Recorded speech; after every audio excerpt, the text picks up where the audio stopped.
കരളിൻ്റെ കോവിലെന്നും കണ്ട ദൈവം നീയേ. നേരം നന്നേ വെളുത്തിരുന്നു. ഇല്ലത്തെ അടുക്കളയിൽ നിന്ന് പാത്രങ്ങളുടെ ശബ്ദം നന്നായി കേൾക്കാമായിരുന്നു. പുറത്തന്ന് മുറ്റം നന്നാക്കാനും തെങ്ങിന് തടമെടുക്കാനുമൊക്കെയായി പറമ്പിലാകെ പണിക്കാറുണ്ടായിരുന്നു. അകത്തെ മുറിയിൽ ഹരി അപ്പോൾ കുളി കഴിഞ്ഞ് ഡ്രസ്സ് മാറിക്കൊണ്ടിരിക്കുകയായിരുന്നു. കൊട്ടാരം പോലെ തലയെടുപ്പോടെ നിൽക്കുന്ന ആ വലിയ ഇല്ലത്തെ ഒരേ ഒരു സന്തതിയാണ് ഹരികൃഷ്ണൻ.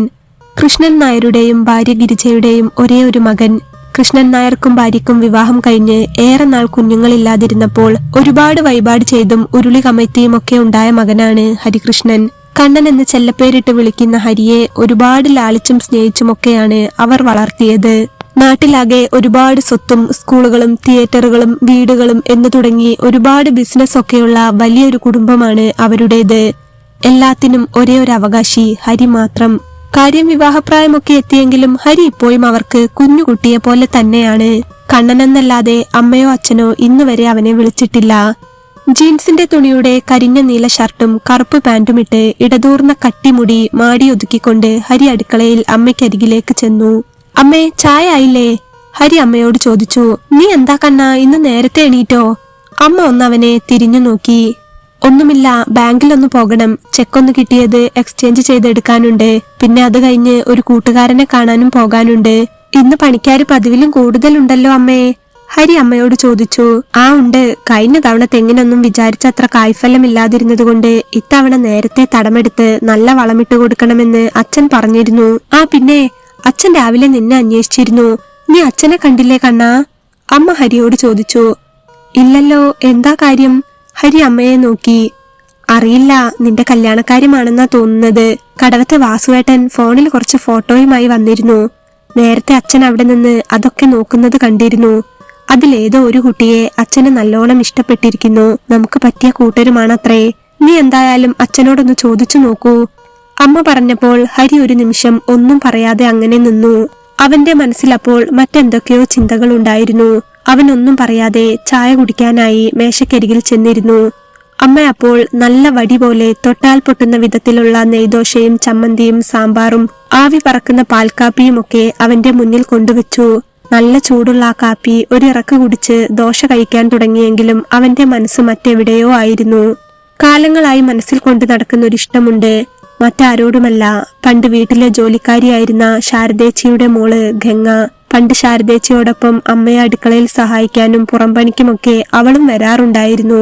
എപ്പോഴോ എന്തോ അറിയാതെ മനസ്സിൽ പതിഞ്ഞുപോയ ആ ഇഷ്ടം തുറന്നു പറഞ്ഞിട്ടില്ല ഇതുവരെ ആരോടും. അവൾക്കും തന്നെ ഇഷ്ടമാണെന്ന് തന്നെയാണ് ഹരിയുടെ വിശ്വാസം. കാരണം ഒട്ടും സാമ്പത്തികമില്ലാതിരുന്ന അവരെ എല്ലാവിധത്തിലും സഹായിച്ചതും അവളെ ഇപ്പോൾ നേഴ്സിംഗിന് അയച്ചു പഠിപ്പിക്കുന്നതും വരെ ഹരിയുടെ അച്ഛനാണ്. ശാരദേച്ചിയാണെങ്കിൽ വീണ് കാലൊടിഞ്ഞു കിടപ്പിലായതുകൊണ്ട് ഇപ്പോൾ 6 മാസത്തോളമായി ജോലിക്ക് വരാറില്ല. എങ്കിലും ഇത്രയും കാലം ഇവിടെ ജോലിക്ക് നിന്നതിന്റെ സ്നേഹമെന്നോണം മാസശമ്പളം ഇപ്പോഴും അച്ഛൻ കൊടുക്കാറുണ്ട്. അതുകൊണ്ട് തന്നെ ഗംഗയെ തനിക്ക് ഇഷ്ടമാണെന്ന് പറഞ്ഞാൽ കെട്ടിച്ചു തരാൻ അവർക്കൊരു മടിയും കാണില്ല. അവർ അവരുടെ ഭാഗ്യമാണെന്നേ കരുതൂ. പക്ഷേ തന്റെ അച്ഛനും അമ്മയും അതിന് സമ്മതിക്കുമോ? പലപ്പോഴും അച്ഛനോടും അമ്മയോടും ആ കാര്യം സംസാരിക്കാൻ നാവിൽ വന്നതാണെങ്കിലും എന്തോ ഒരു മടി കാരണം പിന്മാറിയതായിരുന്നു. പക്ഷേ ഇപ്പോൾ കുറച്ചു ദിവസമായി അച്ഛൻ തന്റെ കല്യാണക്കാര്യം വളരെ ഉത്സാഹത്തോടെ അന്വേഷിക്കാൻ തുടങ്ങിയിട്ട്. മനസ്സിൽ ഇങ്ങനെ ഒരാളുള്ളപ്പോൾ എന്തിനാ വേറെ പെണ്ണ് തിരഞ്ഞു നടക്കുന്നത്? അംഗീകരിച്ചാലും ഇല്ലെങ്കിലും അച്ഛനോട് തുറന്നു പറയണം. ഭംഗിയുള്ള ഉണ്ടക്കണ്ണുകൾ കൺമഷിയിട്ട് കറുപ്പിച്ചെഴുതുന്ന വട്ടപ്പൊട്ടു തൊട്ട് സുന്ദരിയായ ഗംഗയുടെ മുഖം അവന്റെ മനസ്സിലേക്ക് ഓടി വന്നു. അവൾക്ക് തന്നോട് എന്തായാലും ഇഷ്ടമുണ്ടാകും, ഉറപ്പാണ്.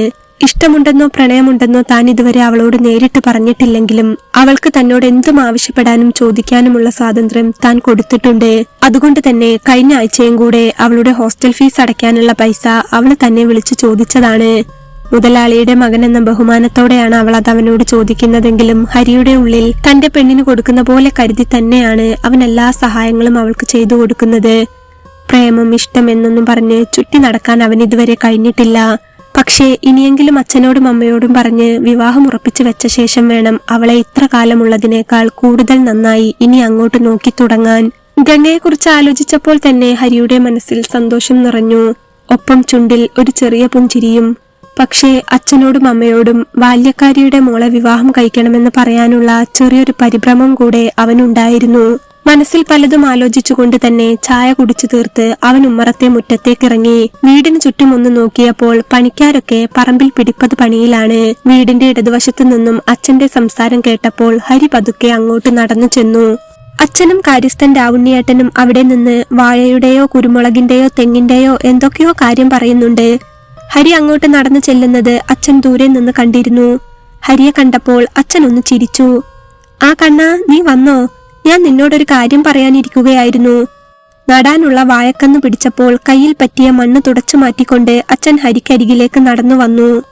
എന്താ അച്ഛാ, എന്താ പറയാനുള്ളത്? ഹരി അച്ഛനോട് സൗമ്യമായി ചോദിച്ചു. രാവിലെ തന്നെ നമ്മുടെ കടവത്തെ വാസു വന്നിരുന്നു. നിനക്കറിയില്ലേ വാസുവിനെ, നമ്മുടെ കല്യാണ ബ്രോക്കർ? ഞാൻ അവനോട് നിനക്ക് പെണ്ണന്വേഷിക്കുന്ന കാര്യം കുറച്ച് കാര്യമായിട്ട് നോക്കാൻ പറഞ്ഞിരുന്നു. ഞാൻ കഴിഞ്ഞ ആഴ്ച നിന്നോട് പറഞ്ഞില്ലായിരുന്നോ? വാസു ഇന്ന് കാണിച്ചതിൽ ഒരു പെൺകുട്ടിയെ എനിക്ക് വല്ലാതെ അങ്ങ് ഇഷ്ടപ്പെട്ടു. ഇവിടെ ശ്രീകൃഷ്ണപുരത്തുള്ള കുട്ടിയാ, കാണാൻ നല്ല ഭംഗി, നിൽപ്പിലും ഭാവത്തിലുമൊക്കെ നല്ല അടക്കവും ഒതുക്കവും, പോരാത്തതിന് നല്ല തറവാട്ടുകാരുമാണ്. പഠിച്ചോണ്ടിരിക്ക, MA ഈ വർഷം കഴിയും. ഈ കുട്ടിയുടെ മൂത്തതൊരാൺകുട്ടിയാ, അവനും കല്യാണപ്രായം എത്തിയതാ. അവന്റെ ജോലി സ്ഥലത്ത് നിന്ന് ഒരു പെണ്ണ് ഏകദേശം ഉറച്ച പോലെയാണ്. അപ്പോ ആ കൂട്ടത്തിൽ ഈ കുട്ടിയുടെ കൂടെ ശരിയായാൽ ആങ്ങളയുടെയും പെങ്ങളുടേതും ഒരുമിച്ച് നടത്താമെന്നാണത്രേ അവർക്ക്. ഞാനേ വാസുവിനോട് ആ കുട്ടിയുടെ ഫോട്ടോ നിന്റെ വാട്സപ്പിലേക്ക് അയക്കാൻ പറഞ്ഞിട്ടുണ്ട്. നീ ഒന്ന് നോക്ക്, നിനക്ക് ഇഷ്ടമാവുകച്ചാല് നമുക്ക് ഈ ആഴ്ച തന്നെ പോയി കാണാം. അച്ഛൻ വളരെ സന്തോഷത്തോടെയാണ് അത് പറഞ്ഞത്. പക്ഷേ കേട്ടുനിന്ന ഹരിയുടെ മുഖത്ത് ആ സന്തോഷമുണ്ടായിരുന്നില്ല. ഹരി ഒന്നും പറയാതെ ഫോണിൽ വാട്സപ്പ് ഓണാക്കി. അച്ഛൻ പറഞ്ഞ പോലെ വാസുവേട്ടൻ ഫോട്ടോ ഒക്കെ അയച്ചിട്ടുണ്ട്. ഓപ്പൺ ചെയ്തു നോക്കിയപ്പോൾ കാണാൻ വലിയ കുഴപ്പമൊന്നുമില്ലാത്ത നല്ലൊരു പെൺകുട്ടി. പക്ഷേ തന്റെ മനസ്സിൽ പതിഞ്ഞുപോയ ആള് വേറെ ആയതുകൊണ്ട് തന്നെ ആ കുട്ടിക്ക് പറയത്തക്ക ഭംഗിയൊന്നും അവന് തോന്നിയില്ല. എന്താ കണ്ണാ, നിനക്ക് ഇഷ്ടപ്പെട്ടില്ലേ? നിങ്ങളുടെ നാളുകൾ തമ്മിൽ നല്ല പൊരുത്തമാ. നിനക്കും കൂടെ ഇഷ്ടമായിച്ചാൽ ഈ വരുന്ന ഞായറാഴ്ച നമുക്കൊന്ന് പോയി കാണാം, അച്ഛൻ വീണ്ടും പറഞ്ഞു. ഹരി അപ്പോൾ അച്ഛനെയും രാവുണ്ണിയേട്ടനെയും ഒന്ന് നോക്കി. പിന്നെ ഒന്ന് മടിച്ചുകൊണ്ട് തന്നെ വാട്സപ്പ് ക്ലോസ് ചെയ്ത് ഫോൺ പോക്കറ്റിൽ വെച്ചു. അച്ഛാ, അത് എനിക്കൊരു കാര്യം പറയാനുണ്ടായിരുന്നു, ഹരി പറഞ്ഞപ്പോൾ അച്ഛൻ അവനെ ഒന്ന് നോക്കി. ശേഷം ചെറുതായി ഒന്ന് ചിരിച്ചുകൊണ്ട് ഒരു കൂട്ടുകാരനെ പോലെ അവന്റെ തോളിൽ കൈയിട്ട് പതിയെ മുന്നോട്ട് നടന്നു. നീ എന്താ പറയാൻ വരുന്നതെന്ന് എനിക്കറിയാം കണ്ണാ. നിനക്കിപ്പോൾ കല്യാണം വേണ്ടെന്നല്ലേ? അതൊക്കെ നമുക്കിപ്പോ തോന്നും മോനെ. കല്യാണം, കുടുംബം, കുട്ടികൾ എന്നൊക്കെ പറയുന്നത് ഒരു സുഖമാ, ദൈവാനുഗ്രഹം. നിനക്ക് മാത്രമല്ല, നിന്റെ നല്ല ജീവിതം കാണാൻ അച്ഛനും അമ്മയ്ക്കും ആഗ്രഹമുണ്ട്. നിങ്ങളൊക്കെ ചെറിയ പ്രായമല്ലേ. ഈ പ്രായത്തിൽ ചിലർക്ക് കല്യാണം വേണ്ടെന്ന് തോന്നും, ചിലർക്ക് പെട്ടെന്ന് കെട്ടണമെന്നാവും. ഒരു കല്യാണത്തിനുള്ള പ്രായവും പക്വതയും ഒക്കെ നിനക്കിപ്പോൾ എത്തി.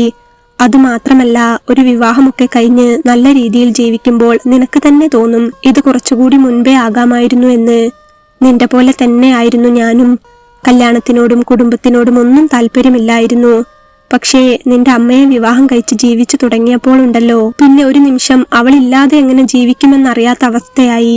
നിന്റെ അമ്മ ജീവിതത്തിലേക്ക് വരുന്നതിന് മുൻപ് ഞാൻ എങ്ങനെയാണ് ഒറ്റയ്ക്ക് ജീവിച്ചത് എന്ന് ചിന്തിക്കാൻ തുടങ്ങി. നിനക്കും അതുപോലെ സ്നേഹിക്കാനും പരിഗണിക്കാനും അറിയുന്ന ഒരു കുട്ടിയെ കിട്ടാൻ നമുക്ക് ദൈവത്തോട് പ്രാർത്ഥിക്കാം. ദാമ്പത്യ ജീവിതത്തിന് അത്രയേറെ മനോഹാരിതയുണ്ട് മോനെ, അച്ഛൻ അവനോട് സ്നേഹത്തോടെ പറഞ്ഞപ്പോൾ ഹരി അച്ഛനെ തന്നെ നോക്കി. അച്ഛാ, അത് വേറൊന്നും കൊണ്ടല്ല അച്ഛാ, എനിക്കൊരാളോട് താല്പര്യമുണ്ട്. അതുകൊണ്ടാ ഞാൻ മറ്റൊരു വിവാഹം വേണ്ടെന്ന് പറഞ്ഞത്. ആ, അങ്ങനെ വരട്ടെ. അപ്പോ അതായിരുന്നു കാര്യമല്ലേ? നീ ഇപ്പോൾ കല്യാണം വേണ്ട വേണ്ട എന്ന് പറഞ്ഞപ്പോൾ എനിക്കും അങ്ങനെ ഒരു സംശയം തോന്നിയിരുന്നു. നിന്റെ മനസ്സിൽ ഇനി ആരെങ്കിലും ഉണ്ടോ എന്ന് ഞാൻ അമ്മയോട് ചോദിച്ചതാ. ഏയ്, നിന്റെ മനസ്സിൽ ആരും കാണാൻ വഴിയില്ലെന്നാ അമ്മ അപ്പോൾ പറഞ്ഞത്. എന്നാ പിന്നെ നീ ഇതെന്നോട് നേരത്തെ പറയണ്ടേ? നിനക്ക് ഇഷ്ടപ്പെടുന്ന കുട്ടി ആരാണെങ്കിലും അച്ഛന്റെയും അമ്മയുടെയും ഇഷ്ടവും അത് തന്നെയല്ലേടാ? അച്ഛൻ അത് കേട്ടപാടെ മറുപടി പറഞ്ഞപ്പോൾ ഹരിയുടെ മനസ്സിലും അല്പം ആശ്വാസം തോന്നി. എങ്കിലും ആളെ പറയാൻ അവനൊരല്പം മടിയുണ്ടായിരുന്നു. പിന്നെ എപ്പോൾ ആയാലും പറഞ്ഞല്ലേ ശരിയാവൂ എന്ന് കരുതി അവൻ അച്ഛനോട് പറഞ്ഞു. അച്ഛാ, അത് നമ്മുടെ ശാരദേച്ചിയുടെ മോളില്ലേ, ഗംഗ, അവളെ എനിക്ക് വല്ലാത്ത ഇഷ്ടമാണ്.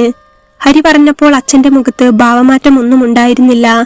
ആര്? ശാരദയുടെ മോള് ഗംഗയോ? നിങ്ങൾ തമ്മിൽ ഇഷ്ടത്തിലാണോ? ഹരി പറഞ്ഞു കേട്ടപ്പോൾ തന്നെ അച്ഛൻ അവനോട് ചോദിച്ചു. ഇഷ്ടത്തിലൊന്നുമല്ല അച്ഛാ, ഞാൻ പറയുമ്പോൾ അച്ഛൻ വിശ്വസിക്കുമോ എന്നറിയില്ല. പ്രേമത്തിലൊന്നുമല്ല ഞങ്ങൾ. പക്ഷേ എനിക്കിഷ്ടമാണ് അവളെ. വിവാഹം കഴിക്കണമെന്ന ആഗ്രഹമുണ്ട്. നമ്മുടെ സ്വത്തും പണവും തറവാട്ടു മഹിമയും അഭിമാനവും ഒന്നും അച്ഛന് വിഷയമല്ലെങ്കിൽ അച്ഛനൊന്ന് സംസാരിക്കണം അവരോട്. അവർക്ക് എതിരഭിപ്രായം കാണാൻ വഴിയില്ല. കാരണം നമ്മളാണല്ലോ അവർക്ക് എല്ലാ സഹായവും ചെയ്തു കൊടുക്കുന്നത്. ചോദിച്ചിട്ട് താല്പര്യമാണെങ്കിൽ നമുക്ക് നടത്തിക്കൂടെ അച്ഛാ? എനിക്കിഷ്ടമാണ്, മറ്റൊന്നും അച്ഛൻ നോക്കണ്ട, എനിക്ക് അവളെ മതി. ഹരി പറഞ്ഞപ്പോൾ അച്ഛൻ അവനെ തന്നെ നോക്കി നിന്നു. സ്വത്തിന്റെയും പണത്തിന്റെയും തറവാട്ട് മഹിമയുടെയും ഒന്നും കാര്യമല്ല കണ്ണ. പക്ഷേ ആ കുട്ടിയുടെ പെരുമാറ്റവും സ്വഭാവവും എനിക്കെന്തോ വലിയ താല്പര്യപ്പെടാറില്ല. പിന്നെ ശാരദയുടെ മോളല്ലേ, നമ്മൾ സഹായിച്ചല്ലേ പറ്റൂ എന്ന് കരുതി അതിനെല്ലാ സഹായവും ഞാൻ ചെയ്തു കൊടുക്കാറുണ്ട്. പക്ഷേ നിനക്ക് വിവാഹം കഴിച്ചു തരാൻ മാത്രം തികഞ്ഞ കുട്ടിയാണോ അതെന്ന് ചോദിച്ചാൽ അച്ഛൻ അറിയില്ലടാ. എനിക്ക് നിന്നോടൊന്നും മറച്ചു വെച്ച് ശീലമില്ല. എന്തെങ്കിലും ഉണ്ടെങ്കിൽ തുറന്നു പറയാനാ അച്ഛനിഷ്ടം. കുറച്ചു മുൻപ് കൂടി രാവുണ്ണി എന്നോട് ചോദിച്ചിട്ടേ ഉള്ളൂ, എന്തിനാ ശാരദയുടെ മോൾക്ക് ഇത്രയൊക്കെ സഹായം ചെയ്തു കൊടുക്കുന്നതെന്ന്. ആ കുട്ടി ശരിയല്ലെന്നാ രാവുണ്ണി പറയുന്നത്. ആൺപിള്ളേരുടെ കൂടെയൊക്കെ എവിടെയോ കറങ്ങാനും മറ്റും പോകുന്നുണ്ടത്രേ. നമ്മുടെ പൈസ വാങ്ങി നേഴ്സിംഗിന് പഠിക്കുന്നു എന്നല്ലാതെ അതിന്റെ ശ്രദ്ധ പഠിത്തത്തിൽ ഒന്നുമല്ല പോലും. എന്തൊക്കെയോ വഴിവിട്ട ബന്ധങ്ങളും മറ്റുമൊക്കെ ഉണ്ടത്രേ. പിന്നെ ഞാൻ പൈസ കൊടുത്ത് സഹായിക്കുന്നത് എന്താണെന്ന് വെച്ചാ നമുക്കൊരു മര്യാദയുണ്ട്. നമ്മുടെ ജോലിക്ക് വരുന്ന ഒരാളുടെ മോൾക്ക് വേണ്ടത് ചെയ്തു കൊടുക്കണമല്ലോ എന്ന് കരുതിയിട്ടാണ്, അച്ഛൻ പറഞ്ഞു. ഹരി അപ്പോൾ അച്ഛനെ ഒന്ന് നോക്കി.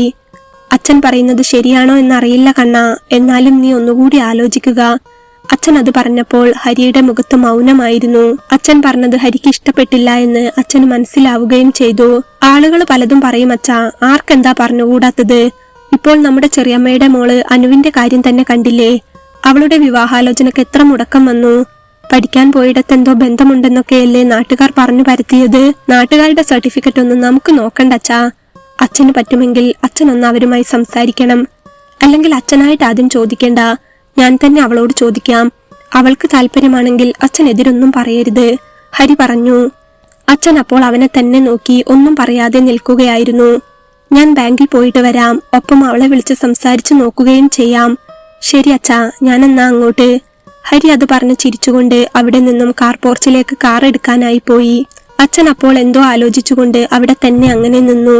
കാര്യസ്ഥൻ രാവുണ്ണി അല്പം മുൻപ് പറഞ്ഞ കാര്യങ്ങളാണ് അച്ഛന്റെ മനസ്സിലേക്ക് അപ്പോൾ ഓടി വന്നത്. തങ്ങളാണ് ആ കുട്ടിയെ പൈസ മുടക്കി പഠിപ്പിക്കുന്നത്. പക്ഷേ അത് മംഗലാപുരത്തും മൈസൂരുമൊക്കെ ഏതൊക്കെയോ പയ്യന്മാരുടെ കൂടെ കറങ്ങുകയാണ് പോലും. ഇനി സഹായമൊന്നും ചെയ്യേണ്ടതില്ലെന്നും കൂടെ രാവുണ്ണി നേരത്തെ പറഞ്ഞതാണ്. പക്ഷേ ചെയ്തു വെച്ച സഹായം മുടക്കാൻ പറ്റില്ലല്ലോ. അതുകൊണ്ട് തന്നെ അത് കൊടുക്കുന്നതിൽ എതിർപ്പില്ല. പക്ഷേ മോൻ ആ കുട്ടിയെ വിവാഹം കഴിക്കണമെന്ന് പറയുമ്പോൾ അച്ഛന്റെ മനസ്സ് വല്ലാതെ വിഷമിക്കാൻ തുടങ്ങി. അച്ഛൻ അകത്തേക്ക് കയറി അമ്മയോട് കാര്യം സൂചിപ്പിക്കുകയും ചെയ്തു. കേട്ടപ്പോൾ അമ്മയ്ക്കും വലിയ താല്പര്യം തോന്നിയില്ല. എന്ത്, ശാരദയുടെ മോളെ വിവാഹം കഴിക്കണമെന്നോ?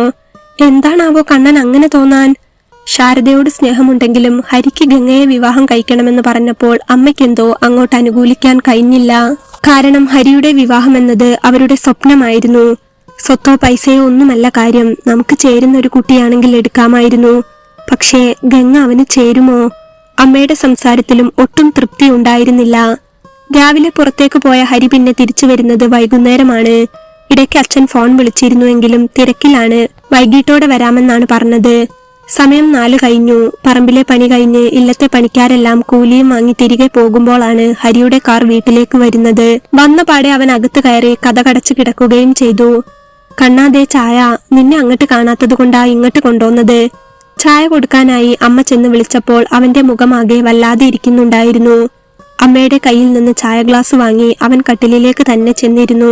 കണ്ണൻ എന്തോ ഒരു വിഷമമുണ്ട്. ഇനി നിങ്ങൾ ആ കുട്ടിയെ താല്പര്യമില്ലെന്ന് പറഞ്ഞതുകൊണ്ടാണോ എന്നറിയില്ല. മുഖമൊക്കെ വാടിയിരിക്കുന്നുണ്ട്. നിങ്ങളൊന്ന് ചെന്ന് ചോദിച്ചു നോക്കിക്കേ. അവൻ ആകെ വാടിപ്പോയിട്ടുണ്ട്, അമ്മ അച്ഛൻ അരികിൽ ചെന്ന് പറഞ്ഞു. അത് കേട്ടതും അച്ഛൻ അവനെ കാണാനായി അകത്തേക്ക് ചെന്നപ്പോൾ ഹരി കട്ടിലിൽ എന്തൊക്കെയോ ഓർത്തിരിക്കുകയായിരുന്നു. അച്ഛനെ കണ്ടപ്പോൾ ഹരി വേഗത്തിൽ എണീറ്റു. അമ്മ പറഞ്ഞു, നീ ആകെ വാടി തളർന്നിരിക്കുന്നെന്ന്.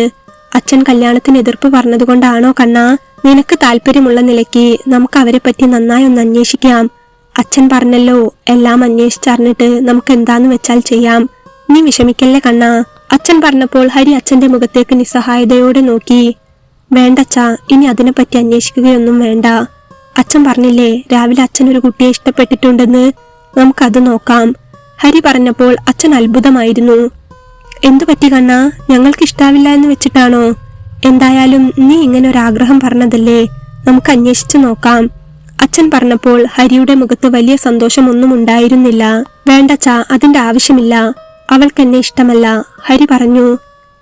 അവൾ അങ്ങനെ പറഞ്ഞോ? അച്ഛൻ അവനോട് ചോദിച്ചു. പറഞ്ഞു, നമ്മൾ പഠിക്കാനുള്ള സഹായമൊക്കെ ചെയ്തു കൊടുത്ത് BSc നഴ്സിംഗ് വരെ പഠിപ്പിച്ചു എന്നുള്ളത് ശരിയാണ്. അതുകൊണ്ട് അവൾക്ക് എന്നെ ഇഷ്ടമാകണമെന്നില്ലല്ലോ. അവൾക്ക് അവളുടെ കൂടെ പഠിക്കുന്ന ഒരുത്തനുമായി ഇഷ്ടമുണ്ട്. പൈസ ചോദിക്കാനും സഹായം ചോദിക്കാനും വേണ്ടി എന്നെ ഒരാങ്ങളെയായി കണ്ടു വിളിക്കുന്നതാണ്. അതിനപ്പുറത്തേക്കൊന്നുമില്ലെന്നാ അവള് പറഞ്ഞത്. പിന്നെ ആ പയ്യന്റെ വീട്ടിൽ ഇവളുമായുള്ള ബന്ധം ഇഷ്ടമില്ലാത്തതുകൊണ്ട് അടുത്ത ആഴ്ച അവർ രജിസ്റ്റർ മാരേജ് ചെയ്യാൻ പോവുകയാണ്. അതിനെന്നോട് അവളെ അനുഗ്രഹിക്കണമെന്ന് പറഞ്ഞു. അല്ല, എന്റെ ഭാഗത്തും തെറ്റുണ്ട്. പൈസ കൊടുത്ത് സഹായിക്കുന്നു എന്ന് കരുതി അവളുടെ മനസ്സെന്താണെന്നറിയാതെ ഞാൻ അവളെ മനസ്സിൽ കൊണ്ട് നടക്കാനും പാടില്ലായിരുന്നു. എന്തായാലും പറ്റിയത് പറ്റി. അച്ഛൻ രാവിലെ പറഞ്ഞ കുട്ടിയുടെ കാര്യം അന്വേഷിച്ചോളൂ, എനിക്ക് വിരോധമൊന്നുമില്ല. ഹരി അത് പറഞ്ഞപ്പോൾ അച്ഛനാകെ എന്തോ പോലെ തോന്നി. അവൾ അങ്ങനെ പറഞ്ഞെങ്കിൽ നീ എന്തിനാ മോനെ വിഷമിക്കുന്നത്? നീ ഒരിക്കലും അവളെക്കാൾ ചെറുതല്ല. നമ്മുടെ സഹായം പറ്റി ജീവിച്ചു പോകുന്ന കൂട്ടരാ അവര്. നമ്മൾ അവരെ സ്നേഹിച്ചു എന്ന് കരുതി അവർ നമ്മളെ തിരിച്ച് സ്നേഹിച്ചോളണം എന്നില്ലല്ലോ. അവർക്ക് അവരുടേതായ ഇഷ്ടങ്ങൾ കാണും, വിട്ടുകള. അച്ഛൻ അവനെ സമാധാനിപ്പിക്കാനായി പറഞ്ഞപ്പോഴും ഹരിയുടെ മുഖത്ത് വിഷമമായിരുന്നു. അവൾക്ക് വേറെ പയ്യനുമായി ഇഷ്ടമുണ്ടെന്ന് പറഞ്ഞതിലൊന്നും എനിക്ക് ഒരു വിഷമവും ഇല്ലച്ചാ. പക്ഷേ അവള് സംസാരിച്ചത് അത്രയും നമ്മൾ ചെയ്തു കൊടുത്ത സഹായത്തിന്റെ യാതൊരുവിധ നന്ദിയും ഇല്ലാത്ത മട്ടിലാണ്. അവൾക്ക് അവളുടെ ഫീൽഡിലുള്ളതോ അവളെപ്പോലെ നല്ല പഠിപ്പുള്ളതുമായ ആളെയാണ് വിവാഹം കഴിക്കാൻ താല്പര്യമെന്ന് പറഞ്ഞു. അവൾ പറഞ്ഞത് ശരിയാണ്. സ്വത്തും പൈസയും കാര്യങ്ങളും ഒക്കെ ഉണ്ടെങ്കിലും പഠിക്കാൻ ഞാനൊരു മണ്ടനായിരുന്നല്ലോ. SSLCയും +2 ഒക്കെ കഷ്ടിച്ച് പാസ്സായി എടുത്തതല്ലേ. ഡിഗ്രിക്ക് പോകാനും തുടർന്ന് പഠിക്കാനുമൊക്കെ അച്ഛൻ കുറെ നിർബന്ധിച്ചെങ്കിലും അച്ഛൻ ഇങ്ങനെ പറമ്പും പാടവും പണിയും ഒക്കെയായി നടക്കുമ്പോൾ എനിക്കും അത് തന്നെ മതിയെന്ന് വിചാരിച്ചിട്ടാ പോകാതിരുന്നത്. അച്ഛനെ മാത്രം കഷ്ടപ്പെടാൻ വിടാനുള്ള മടിയും ഉണ്ടായിരുന്നു. പിന്നെ ഇട്ടുമൂടാനുള്ള സ്വത്തുണ്ടല്ലോ. അപ്പോ പിന്നെ എന്തിനാ കൂടുതൽ പഠിപ്പ്, ജോലി എന്നൊക്കെ വിചാരിച്ചു. വിദ്യാഭ്യാസമുള്ളവരും ഇല്ലാത്തവരും തമ്മിൽ ഒത്തുപോകില്ല എന്നാണ് അവൾ എന്നോട് പറഞ്ഞത്. അവൾ അത് പറഞ്ഞപ്പോഴാണ് അവൾ നമ്മളെ എങ്ങനെയാ കണ്ടിരുന്നത് എന്ന് മനസ്സിലായത്. പണം കൊടുക്കാനുള്ള വെറും ATM മെഷീൻ മാത്രമായിരിക്കും നമ്മൾ. എന്തായാലും പോട്ടെ, സാരമില്ല. അച്ഛൻ ഇഷ്ടമുള്ള കല്യാണം നോക്കിക്കോളൂ, എനിക്ക് സമ്മതമാണ്. ഹരി പറഞ്ഞപ്പോൾ കേട്ടുനിന്ന അച്ഛനും ആകെ വിഷമം തോന്നി. മനുഷ്യരങ്ങനെയാ മോനെ, നമ്മളുടെ അടുത്തു നിന്ന് കിട്ടാവുന്ന അത്ര സഹായം വാങ്ങി വെക്കും. എന്നിട്ട് അവരുടെ കാര്യം കഴിയുമ്പോൾ തിരിഞ്ഞു കൊത്തുകയും ചെയ്യും. ആ കുട്ടി പറഞ്ഞതോർത്ത് നീ വിഷമിക്കരുത്. നിനക്ക് എന്താ ഒരു കുറവ്? നീ പറഞ്ഞ പോലെ പഠിക്കാൻ കുറച്ച് പിറകിലായതുകൊണ്ട് തന്നെ നീ പഠിക്കാൻ പോയില്ല എന്നല്ലേ ഉള്ളൂ. ഈ നാട്ടിലുള്ള പഠിച്ചവരെയും പഠിക്കാത്തവരെയും ആരെ വിലക്ക് വാങ്ങണമെങ്കിലും അതിനുള്ള കഴിവും സമ്പത്തും നിനക്കിപ്പോ ഉണ്ട്. നീ വിഷമിക്കേണ്ട, എല്ലാം ശരിയാകും. നിനക്ക് പറ്റിയ നല്ലൊരു കുട്ടിയെ തന്നെ നമുക്ക് കിട്ടും. അച്ഛൻ അത് പറഞ്ഞ് അവന്റെ തോളിൽ തട്ടി ആശ്വസിപ്പിച്ച ശേഷം അകത്തേക്ക് പോയി. ഹരി അപ്പോഴും ചിന്തയിലായിരുന്നു. അവന്റെ മനസ്സിൽ അപ്പോഴും ഗംഗ പറഞ്ഞ വാക്കുകളായിരുന്നു. വിദ്യാഭ്യാസമുള്ള ഞാൻ വിദ്യാഭ്യാസമില്ലാത്ത ഹരിയേട്ടനുമായിട്ട് എങ്ങനെയാ ചേർന്നു പോവുക? അതവൾ പറയുമ്പോഴും അവൾ ഓർത്തിട്ടില്ല ഇന്ന് അവർ കിടന്നുറങ്ങുന്ന വീട് വരെ ഇവിടുന്ന് കൊടുത്ത ദാനമാണെന്ന്. പോട്ടെ, മനുഷ്യരല്ലേ. എല്ലാവർക്കും സ്വാർത്ഥതയും അവരവരുടെ കാര്യങ്ങളും മാത്രമേ കാണൂ. അതിനപ്പുറമുള്ള ആഗ്രഹവും ആത്മാർത്ഥതയും ഒക്കെ മറ്റുള്ളവരോട് കാണിക്കുന്നവരാണ് ശരിക്കും വിഡ്ഢികളാവുക. ഹരി എന്തൊക്കെയോ ഓർത്തുകൊണ്ട് അങ്ങനെയിരുന്നു. പിറ്റേന്ന് രാവിലെ സൂര്യൻ ഉദിച്ചു. അടുക്കളയിൽ സ്റ്റീൽ പാത്രങ്ങൾ അനങ്ങി തുടങ്ങി. രാവിലെ ചൂട് ചായ കൊടുക്കാനായി അച്ഛനെ അന്വേഷിച്ച് പറമ്പിലേക്ക് പോയ അമ്മ അച്ഛനെ അവിടെ എങ്ങും കാണാതെ തിരിച്ചകത്തേക്ക് തന്നെ കയറി. രാവിലെ കുളി കഴിഞ്ഞ് രാവുണ്ണിയേട്ടനോടൊപ്പം പറമ്പിലും മുറ്റത്തുമൊക്കെ നടക്കുന്നതാണ്. അന്ന് പണിക്കാരോടൊപ്പം നിൽക്കുന്ന രാവുണ്ണിയേട്ടനെ മാത്രമേ അമ്മ കണ്ടുള്ളൂ. അങ്ങേരെന്തിയെ രാവുണ്ണിയേട്ട എന്ന് ചോദിച്ചപ്പോൾ ഇങ്ങോട്ട് വന്നിട്ടില്ല, രാവിലെ മുറ്റത്ത് കണ്ടില്ലല്ലോ എന്ന് രാവുണ്ണിയേട്ടൻ പറഞ്ഞു. എന്തു പറ്റി, ഇന്ന് വല്ലാതെ ഉറങ്ങിപ്പോയോ? ചായ കൊണ്ടു കൊടുക്കാനായി മുറിയിലേക്ക് ചെന്ന അമ്മയുടെ കയ്യിൽ നിന്നും പെട്ടെന്ന് ചായ ഗ്ലാസ് താഴെ വീണു പൊട്ടുകയായിരുന്നു. വിളിച്ചിട്ട് വിളി കേൾക്കാതെ തൊട്ടിട്ടറിയാതെ തണുപ്പ് ഓടിക്കൊണ്ട് ഹരിയുടെ അച്ഛൻ അങ്ങനെ കിടക്കുകയായിരുന്നു. പുലർച്ചെ താൻ എണീറ്റ് അടുക്കളയിലേക്ക് പോകുമ്പോൾ പോലും തന്നോട് സംസാരിച്ച ആളാണ്. പ്രായം ഇത്ര എത്തിയെങ്കിലും രാവിലെ എണീറ്റാൽ നെറ്റിയിൽ ഒരു കുഞ്ഞുമ്മ ആ മനുഷ്യൻ അയാളുടെ ഭാര്യക്ക് നൽകാറുണ്ട്. വിവാഹം കഴിഞ്ഞ നാള് മുതൽ നെറ്റിയിൽ അദ്ദേഹത്തിന്റെ സ്നേഹം പതിപ്പിച്ചുകൊണ്ട് താൻ ഉണ്ട് കൂടെ എന്ന് പറയുന്ന ആ ഉമ്മ കിട്ടിയാലാണ് ഭാര്യ എന്ന നിലയ്ക്ക് ഹരിയുടെ അമ്മയുടെ ഒരു ദിവസം തുടങ്ങുക. സന്തോഷത്തോടെ ഇന്നത്തെ ദിവസവും കടന്നു പോകട്ടെ എന്ന് പറഞ്ഞ് കവിളിൽ തലോടുകയും അന്നുവരെ ഒരുമിച്ച് നടത്തിയ ദൈവത്തിന് നന്ദി പറയുകയും ചെയ്യുന്ന ആ മനുഷ്യൻ തന്റെ വിളി കേൾക്കാതെ അങ്ങനെ കിടക്കുന്നത് കണ്ടപ്പോൾ ഹരിയുടെ അമ്മയുടെ ദേഹമാകെ അറിയാതെ വിറച്ചുപോയി. ഗ്ലാസ് പൊട്ടുന്ന ശബ്ദം കേട്ട് അങ്ങോട്ട് ഓടിയെത്തിയ വേലക്കാരി സുമയാണ് അമ്മയെ താങ്ങിപ്പിടിച്ച കട്ടിലിലേക്ക് ഇരുത്തിയത്. 38 വർഷമായി ഒരു നിഴലുപോലെ തന്നോട് കൂടെ ഉണ്ടായിരുന്ന ആളുടെ ജീവൻ പോയ ശരീരത്തിനരികിൽ നിന്ന് പൊട്ടി പൊട്ടി കരയുമ്പോഴും ഓരോന്നൊക്കെ എണ്ണിപ്പെറുക്കി നെഞ്ചത്തടിക്കുമ്പോഴും ഇനി ആ ആള് തനിക്കൊപ്പമില്ലെന്ന് ആ സ്ത്രീക്ക് വിശ്വസിക്കാനാകുന്നുണ്ടായിരുന്നില്ല. ഇനി ഒരിക്കലും എഴുന്നേൽക്കാത്ത ലോകത്തേക്ക് ആ മനുഷ്യൻ പോയി എന്നുള്ളത് അവർക്ക് ചിന്തിക്കാൻ പോലും ആകുന്നുണ്ടായിരുന്നില്ല. ജോലിക്കാരി ചെന്ന് പറഞ്ഞിട്ടാണ് ഹരി വിവരമറിഞ്ഞത്. ഉറക്കച്ചടവോടെ എണീറ്റ് ഓടിയെത്തുമ്പോൾ അവൻ കണ്ടത് നെഞ്ചത്ത് കൈവച്ച് സാധാരണ മയങ്ങുന്ന പോലെ കിടക്കുന്ന അച്ഛനെയാണ്. അടുത്തു കിടന്ന് അലമുറയിട്ട് കരയുന്ന അമ്മയെയും. ഓടിച്ചെന്ന അച്ഛനെ അവന്റെ കൈകളിൽ താങ്ങിയെടുക്കുമ്പോൾ അവൻ ഓർമ്മ വന്നത് കുഞ്ഞുനാൾ മുതൽ ആ കൈയിലിട്ട് തന്നെ ലാളിച്ചു വളർത്തിയ അച്ഛന്റെ ചിരിക്കുന്ന മുഖമാണ്. നിറഞ്ഞു വന്ന കണ്ണുനീരിനെ അമർത്തി തുടച്ച ശേഷം അപ്പോൾ തന്നെ കാറെടുത്ത് അച്ഛനെയും കൊണ്ട് ഹരി ഹോസ്പിറ്റലിലേക്ക് പാഞ്ഞു. എന്നാൽ അവിടെ എത്തുമ്പോഴേക്കും സൈലന്റ് അറ്റാക്ക് എന്ന പേരിൽ എല്ലാം കഴിഞ്ഞിരുന്നു. ഹോസ്പിറ്റലിലെ ICUവിന് മുന്നിൽ പൊട്ടിക്കരയുന്ന അമ്മയെയും ചേർത്തുകൊണ്ട് നിൽക്കുമ്പോൾ ഹരിയുടെ കണ്ണുകളും നിറഞ്ഞൊഴുകുകയായിരുന്നു. തന്റെ വിവാഹം കാണാൻ, തന്റെ കുഞ്ഞുങ്ങളെ കൊഞ്ചിക്കാൻ, തന്നോടൊപ്പം ജീവിച്ചു കൊതി തീർന്നിട്ടില്ലാത്ത അച്ഛൻ പെട്ടെന്ന് തങ്ങളെ വിട്ടുപോയി. അച്ഛൻ അങ്ങനെ പോകുമോ? എന്നും ഞാനുണ്ടാകുമെന്ന് അമ്മയ്ക്കും തനിക്കും ഉറപ്പു തന്നിട്ട് ഇന്നുവരെ ഒരു അല്ലലും അറിയിക്കാതെ വീട്ടിലെല്ലാ കാര്യങ്ങളും നോക്കി നടത്തി അമ്മയെയും എന്നെയും സന്തോഷത്തിന്റെ ലോകത്ത് മാത്രം ജീവിപ്പിച്ചിട്ട് അച്ഛൻ അങ്ങനെ ഞങ്ങളെ വിട്ടു പോകുമോ? അല്പം കഴിഞ്ഞ് അച്ഛന്റെ വെള്ള പുതപ്പിച്ച ശരീരം ഹോസ്പിറ്റലിൽ നിന്നും ആംബുലൻസിൽ കയറ്റുമ്പോൾ ഹരിയുടെ മനസ്സാകെ ശൂന്യമായിരുന്നു. വിവരമറിഞ്ഞ് വീട്ടിൽ ആളുകൾ തിങ്ങിക്കൂടിയെത്തി. അച്ഛൻ സഹായിച്ച എല്ലാ നല്ല മനുഷ്യരും ആ മനുഷ്യനെ അവസാനമായി കാണാൻ തടിച്ചുകൂടി. ഇല്ലത്തെ മുറ്റം പൂയിയിട്ടാൽ തൊയ്യാത്ത വിധത്തിൽ ആളുകളായിരുന്നു. കുറെ നേരത്തിനു ശേഷം ചടങ്ങെല്ലാം കഴിഞ്ഞ് എല്ലാവരും പോയി. ഒരു മുറിയിൽ അമ്മയും ബന്ധുക്കളും, തന്റെ മുറിയിൽ ഹരിയും ഏകനായിരുന്നു. അച്ഛന്റെ കർമ്മങ്ങളെല്ലാം കഴിഞ്ഞ് തനിച്ചിരിക്കുമ്പോൾ ഹരിക്ക് നെഞ്ചു പൊട്ടുകയായിരുന്നു. അവന് പ്രായം ഇത്രയായെങ്കിലും അച്ഛന് മുൻപിൽ അവൻ കൊച്ചു കുഞ്ഞായിരുന്നു. അച്ഛനില്ലാത്തൊരു ലോകത്ത് എങ്ങനെ മുന്നോട്ട് ജീവിക്കുമെന്ന് അവൻ അറിയില്ലായിരുന്നു. വിങ്ങുന്ന മനസ്സോടെ, നിറഞ്ഞൊഴുകുന്ന കണ്ണുകളോടെ ആ മുറിയിൽ ഏകനായിരിക്കുമ്പോൾ അവന്റെ മനസ്സിൽ അച്ഛൻ മാത്രമായിരുന്നു. മോനെ ഹരി. ആ വിളി കേട്ടപ്പോഴാണ് ഹരി പെട്ടെന്ന് ചിന്തയിൽ നിന്നുണർന്നത്. ഹരി നോക്കിയപ്പോൾ അത് ഹരിയുടെ അച്ഛന്റെ കൂട്ടുകാരനായ ചാക്കോച്ചായനായിരുന്നു. ചാക്കോ മാപ്പിള എന്ന് വെച്ചാൽ ഹരിയുടെ അച്ഛന് ജീവനായിരുന്നു. ഹരിയുടെ അച്ഛന്റെ കുഞ്ഞുനാൾ മുതലേ ഉള്ള കൂട്ടുകെട്ട്. ചാക്കോച്ചായൻ ഇപ്പോൾ കുറെ കാലമായി ബിസിനസ്സും മറ്റുമായി ബാംഗ്ലൂർ സെറ്റിൽഡ് ആണ്. പണ്ടൊക്കെ അച്ഛൻ ചാക്കോച്ചനെ അങ്ങോട്ട് ബാംഗ്ലൂർ ചെന്ന് കാണുമായിരുന്നു. ചാക്കോച്ചൻ ഇവിടെയും വന്നു പോകുമായിരുന്നു. എന്നാൽ ഇപ്പോൾ അസുഖങ്ങളൊക്കെ കാരണം വല്ലപ്പോഴുമേ വരാറുള്ളൂ. രണ്ടുപേരുടെയും കാണലും സംസാരവും ഒക്കെ വീഡിയോ കോളിലും ഫോൺ കോളിലുമായി ചുരുങ്ങിയിരുന്നു. ഇപ്പോൾ അച്ഛന്റെ മരണം അറിഞ്ഞപ്പോൾ വന്നതാണ്. ചാക്കോച്ചനെ കണ്ടതും ഹരി വേഗം കട്ടിലിൽ നിന്ന് എണീറ്റു. അപ്പോഴാണ് ചാക്കോച്ചന് പിറകിലായി ഒരു പെൺകുട്ടി അങ്ങോട്ട് കയറി വന്നത്. വെളുത്ത കളർ ചുരിദാറായിരുന്നു വേഷം, ഒപ്പം ചുവപ്പ് പാന്റും. നീളൻ മുടി വലിയൊരു ബ്ലാക്ക് കളർ ഹെയർ ബാൻഡ് കൊണ്ട് കെട്ടിവച്ചിരിക്കുന്നു. ത്രെഡ് ചെയ്ത് നേർപ്പിച്ച പുരികവും മേക്കപ്പില്ലാതെ തന്നെ തൂവെള്ള നിറം തോന്നിക്കുന്ന മിനുസമുള്ള മുഖവുമൊക്കെയായി ഒരു സുന്ദരി പെൺകുട്ടി. ഒരു നിമിഷം ഹരി അവളെ നോക്കിയതും അവരുടെ രണ്ടുപേരുടെയും കണ്ണുകൾ തമ്മിൽ വല്ലാതെ ഉടക്കി. അത് ചാക്കോച്ചായന്റെ മകളാണെന്ന് ഹരിക്ക് മനസ്സിലായി. പണ്ട് കണ്ടിട്ടുണ്ട്, പിന്നീട് അവർ നാട്ടിൽ നിന്ന് താമസം മാറ്റിയ ശേഷം കണ്ടിട്ടില്ല. 2 സെക്കൻഡ് അവർ തമ്മിൽ നോക്കി നിന്ന് പോയെങ്കിലും പിന്നെ പെട്ടെന്ന് ഹരി മുഖം മാറ്റി. അങ്കിൾ എപ്പോ എത്തി? ഹരി ചാക്കോച്ചായനോട് ചോദിച്ചു. ഇപ്പോ എത്തിയതേ ഉള്ളൂ, വരാൻ വൈകി. ചാക്കോച്ചായൻ പറഞ്ഞു. വരുമെന്ന് അറിയിച്ചിരുന്നെങ്കിൽ കാത്തു നിൽക്കാമായിരുന്നു. ഇതിപ്പോ ചടങ്ങൊക്കെ കഴിഞ്ഞുപോയി. ഹരി പറഞ്ഞു. സാരമില്ല, വരാൻ കഴിയുമെന്ന് വിചാരിച്ചതല്ല. ഡയാലിസിസും ട്രീറ്റ്മെന്റും ഒക്കെ ഉണ്ടായിരുന്നു. പിന്നെ ഈ വിവരം കേട്ടിട്ട് അവിടെ ഇരിക്കാൻ മനസ്സ് സമ്മതിച്ചില്ല. കാണാൻ കഴിഞ്ഞില്ലെങ്കിലും ഒന്ന് വന്നിട്ട് പോകണമെന്ന് തോന്നി. ചാക്കോച്ചായൻ പറഞ്ഞു. അങ്കിൾ ഇരുന്നാട്ടെ. കട്ടിൽ ചൂണ്ടിക്കൊണ്ട് ഹരി ചാക്കോച്ചായനോട് പറഞ്ഞു. ഇരിക്കാം. വിളിച്ചിരുത്താനും സ്വീകരിച്ചിരുത്താനും കൃഷ്ണനില്ലെങ്കിലും ഞാൻ വന്നത് അവൻ അറിയുന്നുണ്ടാവും. ചാക്കോച്ചായൻ അയാളുടെ നിറഞ്ഞ കണ്ണുകൾ തുടച്ചുകൊണ്ട് ഹരിയോട് പറഞ്ഞു. തൊട്ടുപിറകിലായി ഒന്നും മിണ്ടാതെ മൗനമായി ആ പെൺകുട്ടി ഉണ്ടായിരുന്നു. ഹരിക്ക് അറിയില്ലേ ജെസ്സിയെ? ഹരി കണ്ടിട്ടില്ലേ?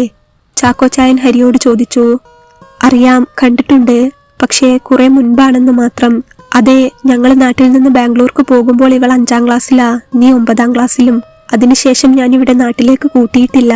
കൃഷ്ണൻ ബാംഗ്ലൂരിൽ വരുമ്പോൾ മോളെ കണ്ടിട്ടുണ്ട്, സംസാരിക്കാറുമുണ്ട്. ഇപ്പോൾ ഞാൻ പോരുന്നെന്ന് പറഞ്ഞപ്പോൾ അവൾക്കും കൂടെ പോരണമെന്ന് നിർബന്ധം. കൃഷ്ണൻ എപ്പോഴും പറയുമായിരുന്നു മോളെ കൂട്ടി വന്നിട്ട് കുറച്ചു ദിവസം ഇവിടെ താമസിക്കാൻ. പക്ഷേ കഴിയാറില്ല. ഇവളുടെ അമ്മ കിടപ്പിലായിരുന്നല്ലോ. അവളെ അവിടെ ഒറ്റക്കാക്കിയിട്ട് ഇവളെ കൂട്ടി വരാൻ പറ്റില്ലല്ലോ. ഇപ്പോഴായിരിക്കും അതിന് യോഗം. ചാക്കോച്ചായൻ പറഞ്ഞപ്പോൾ ഹരി ചാക്കോച്ചായനെ നോക്കി. ആന്റി പോയിട്ട് 2 വർഷം കഴിഞ്ഞില്ലേ? ഹരി ചോദിച്ചു. അതേ, കഴിഞ്ഞു. 3ാമത്തെ ആണ്ടായി വരുന്നത്. ചാക്കോച്ചായൻ പറഞ്ഞു. നിങ്ങൾ ചായ കുടിച്ചോ? ഹരി അപ്പോൾ ചോദിച്ചു. ചായ കുടിച്ചു, വന്നപ്പോൾ തന്നെ. ഞാൻ അമ്മയെ കണ്ടിരുന്നു, സംസാരിച്ചു. വല്ലാത്തൊരവസ്ഥയിലാണ് അമ്മ ഇപ്പോൾ. നീ വേണം അമ്മയെ പറഞ്ഞ് സമാധാനിപ്പിച്ച് മുന്നോട്ട് ജീവിക്കാൻ പ്രേരണ കൊടുക്കാൻ. ജീവിതമാണ്. തകർന്നിടത്ത് നിന്നുപോയാൽ നമ്മൾ വീണ്ടും തകരും. പോയവരെ തിരിച്ചു കൊണ്ടുവരാൻ നമുക്കാർക്കും കഴിയില്ല. നീയും അമ്മയും നന്നായി തന്നെ മുന്നോട്ടും ജീവിക്കണം. അത് തന്നെയാവും കൃഷ്ണന്റെയും ആഗ്രഹം. ഇവിടെ നിൽക്കുമ്പോഴും എനിക്കറിയാം കൃഷ്ണനെല്ലാം കാണുന്നുണ്ട്, കേൾക്കുന്നുണ്ട്. അവന്റെ സാന്നിധ്യം എനിക്കിവിടെ ഫീൽ ചെയ്യുന്നുണ്ട്. അച്ഛൻ എപ്പോഴും കൂടെ ഉണ്ടാകും, അത് കരുതി ജീവിക്കണം. ചാക്കോച്ചായൻ ഹരിയുടെ തോളിൽ തട്ടി സമാധാനിപ്പിക്കുമ്പോൾ ഹരിയുടെ കണ്ണുകൾ നിറയുകയായിരുന്നു. അങ്കിളിന് കുറച്ചു ദിവസം ഇവിടെ നിന്നിട്ട് പോകാം, എന്തായാലും വന്നതല്ലേ. അച്ഛനെ ഓർമ്മ വരുമ്പോൾ എനിക്ക് അങ്കിളിനെങ്കിലും കാണാമല്ലോ.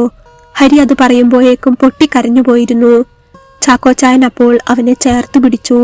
സ്വന്തം അച്ഛന്റെ തോളിൽ കിടന്ന് കരയുന്ന പോലെ അയാളുടെ തോളിൽ കിടന്ന് ഹരി വിങ്ങിപ്പൊട്ടി. അയാൾ അപ്പോൾ സ്വന്തം മോനെ പോലെ അവനെ ചേർത്ത് പിടിച്ച് ആശ്വസിപ്പിച്ചു. ഇതെല്ലാം കണ്ടുകൊണ്ട് ജെസ്സി നിൽപ്പുണ്ടായിരുന്നു.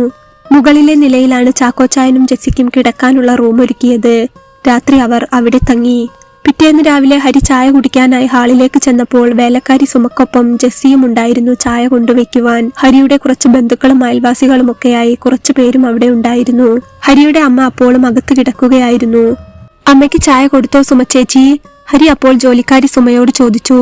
കൊടുത്തു കുഞ്ഞെ, റൂമിൽ എല്ലാവർക്കും കൊടുത്തു. ഇനി നിങ്ങളിരിക്കി. സുമേച്ചി പറഞ്ഞപ്പോൾ ഹരി ചാക്കോച്ചായനെ വിളിക്കാനായി ചെന്നു.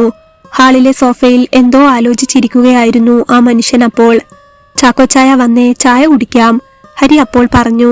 ഹരിയെ കണ്ടപ്പോൾ നേർത്ത് പുഞ്ചിരിച്ചുകൊണ്ട് ചാക്കോച്ചായൻ അവിടെ നിന്നും എണീറ്റ് ടേബിളിനരികിൽ വന്നിരുന്നു. സുമേച്ചിക്കൊപ്പം ജെസ്സി അവിടുത്തെ പണിയെടുക്കുന്നതും ടേബിളിൽ ഭക്ഷണം കൊണ്ടുവയ്ക്കുന്നതുമെല്ലാം ഹരി ശ്രദ്ധിക്കുന്നുണ്ടായിരുന്നു. കാണാൻ നല്ല സുന്ദരി കുട്ടിയാണവൾ. മാന്യമായ വേഷം, അധികം ആഭരണങ്ങളോ മേക്കപ്പോ ഒന്നുമില്ലാതെ തനതായ ഒരു നാടൻ പെൺകുട്ടി. കണ്ടാൽ ക്രിസ്ത്യാനിയാണെന്ന് പറയുന്നതിനേക്കാൾ കൂടുതൽ നായരുകുട്ടിയാണെന്നാണ് പറയുക. അത്ര ഐശ്വര്യം തുളുമ്പുന്ന മുഖം, ഒരു ദേവീ ശില്പം പോലെ. അവൾ ഹരിക്കരികിൽ വന്ന് പ്ലേറ്റിലേക്ക് ഉപ്പുമാവ് വിളമ്പുമ്പോൾ ഹരി അവളെ ഒന്ന് നോക്കി. ജെസ്സി ഇരുന്നോളൂ, ജെസ്സി ഇതൊന്നും ചെയ്യേണ്ട കാര്യമില്ല, അതിനൊക്കെ ജോലിക്കാരുണ്ട്. ഹരി പറഞ്ഞപ്പോൾ ജെസ്സി അവനെ നോക്കി ചിരിച്ചു. സാരമില്ല, എനിക്കിതൊക്കെ ഇഷ്ടമാണ്. അവൾ ഹരിയെ നോക്കി പതിയെ പറഞ്ഞു. ഞാനാ അവളോട് പറഞ്ഞത്, പുറംപണിക്ക് ആളുകളുണ്ടെന്ന് വെക്കാം, അടുക്കളയിൽ സുമ മാത്രമല്ലേ ഉള്ളൂ, അതുകൊണ്ട് അവളും കൂടി സഹായിച്ചോട്ടെ. കൃഷ്ണന്റെ കാര്യങ്ങൾക്ക് വേണ്ടിയല്ലേ. വെച്ച് വിളമ്പാൻ അവളും കൂടുന്നതിൽ എനിക്ക് സന്തോഷമേ ഉള്ളൂ. ചടങ്ങൊക്കെ നന്നായി കഴിയട്ടെ മോനെ. 16ന്റെ ചടങ്ങ് തീരുന്നത് വരെ ഞങ്ങൾ ഇവിടെ ഉണ്ടാകും.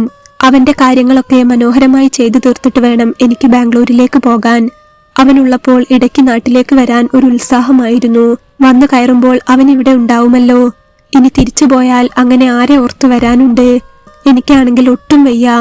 തിരികെ ചെന്നിട്ട് ഇനി ഒരിക്കൽ കൂടി നാടൊക്കെ കാണാനും ഇവിടം കാണാനും വരാൻ പറ്റുമോ എന്നറിയില്ല. അതുകൊണ്ട് അവന്റെ കാര്യങ്ങളൊക്കെ ചെയ്തു തീർത്തിട്ട് വേണം തിരികെ പോകാൻ. ഒന്നുമില്ലാതിരുന്ന കാലത്ത് എനിക്ക് കുറെ പൈസ തന്ന് സഹായിച്ചതും ബിസിനസ് തുടങ്ങാൻ സഹായിച്ചതും ഒക്കെ കൃഷ്ണനാണ്. കൂട്ടുകാരനായിട്ട് അവൻ എന്നെ കരുതിയിട്ടില്ല, കൂടപ്പിറപ്പെന്നേ കരുതിയിട്ടുള്ളൂ. അവന്റെ കാര്യങ്ങളൊക്കെ നന്നായി നടക്കട്ടെ. അവന്റെ ചടങ്ങുകൾക്ക് വെച്ച് വിളമ്പാനുള്ള യോഗം എന്റെ മോൾക്കുണ്ടായല്ലോ. കൃഷ്ണന്റെ മനസ്സ് സന്തോഷിക്കുന്നുണ്ടാവും. ചാക്കോച്ചായൻ മേശയ്ക്ക് മുന്നിലിരുന്ന് പൊട്ടി കരഞ്ഞുപോയി. ഹരിയുടെ നെഞ്ചപ്പോൾ വല്ലാതെ പിടയുന്നുണ്ടായിരുന്നു. അച്ഛൻ പോയെന്നേയുള്ളൂ അങ്കിളെ, അങ്കിളിനെപ്പോ വേണമെങ്കിലും ഇവിടെ വരാം. അച്ഛൻ കാത്തിരിക്കുന്നത് പോലെ തന്നെ കാത്തിരിക്കാൻ ഞാനുണ്ടാവും ഇവിടെ. ഹരി അദ്ദേഹത്തെ സമാധാനിപ്പിക്കാനായി പറഞ്ഞു. ചാക്കോച്ചായൻ നിറഞ്ഞ കണ്ണുകൾ തുടച്ചുകൊണ്ട് ഹരിയെ നോക്കി. ജെസ്സി കൂടെ ഇരിക്കൂ, ഹരി വീണ്ടും ജെസ്സിയോട് പറഞ്ഞു.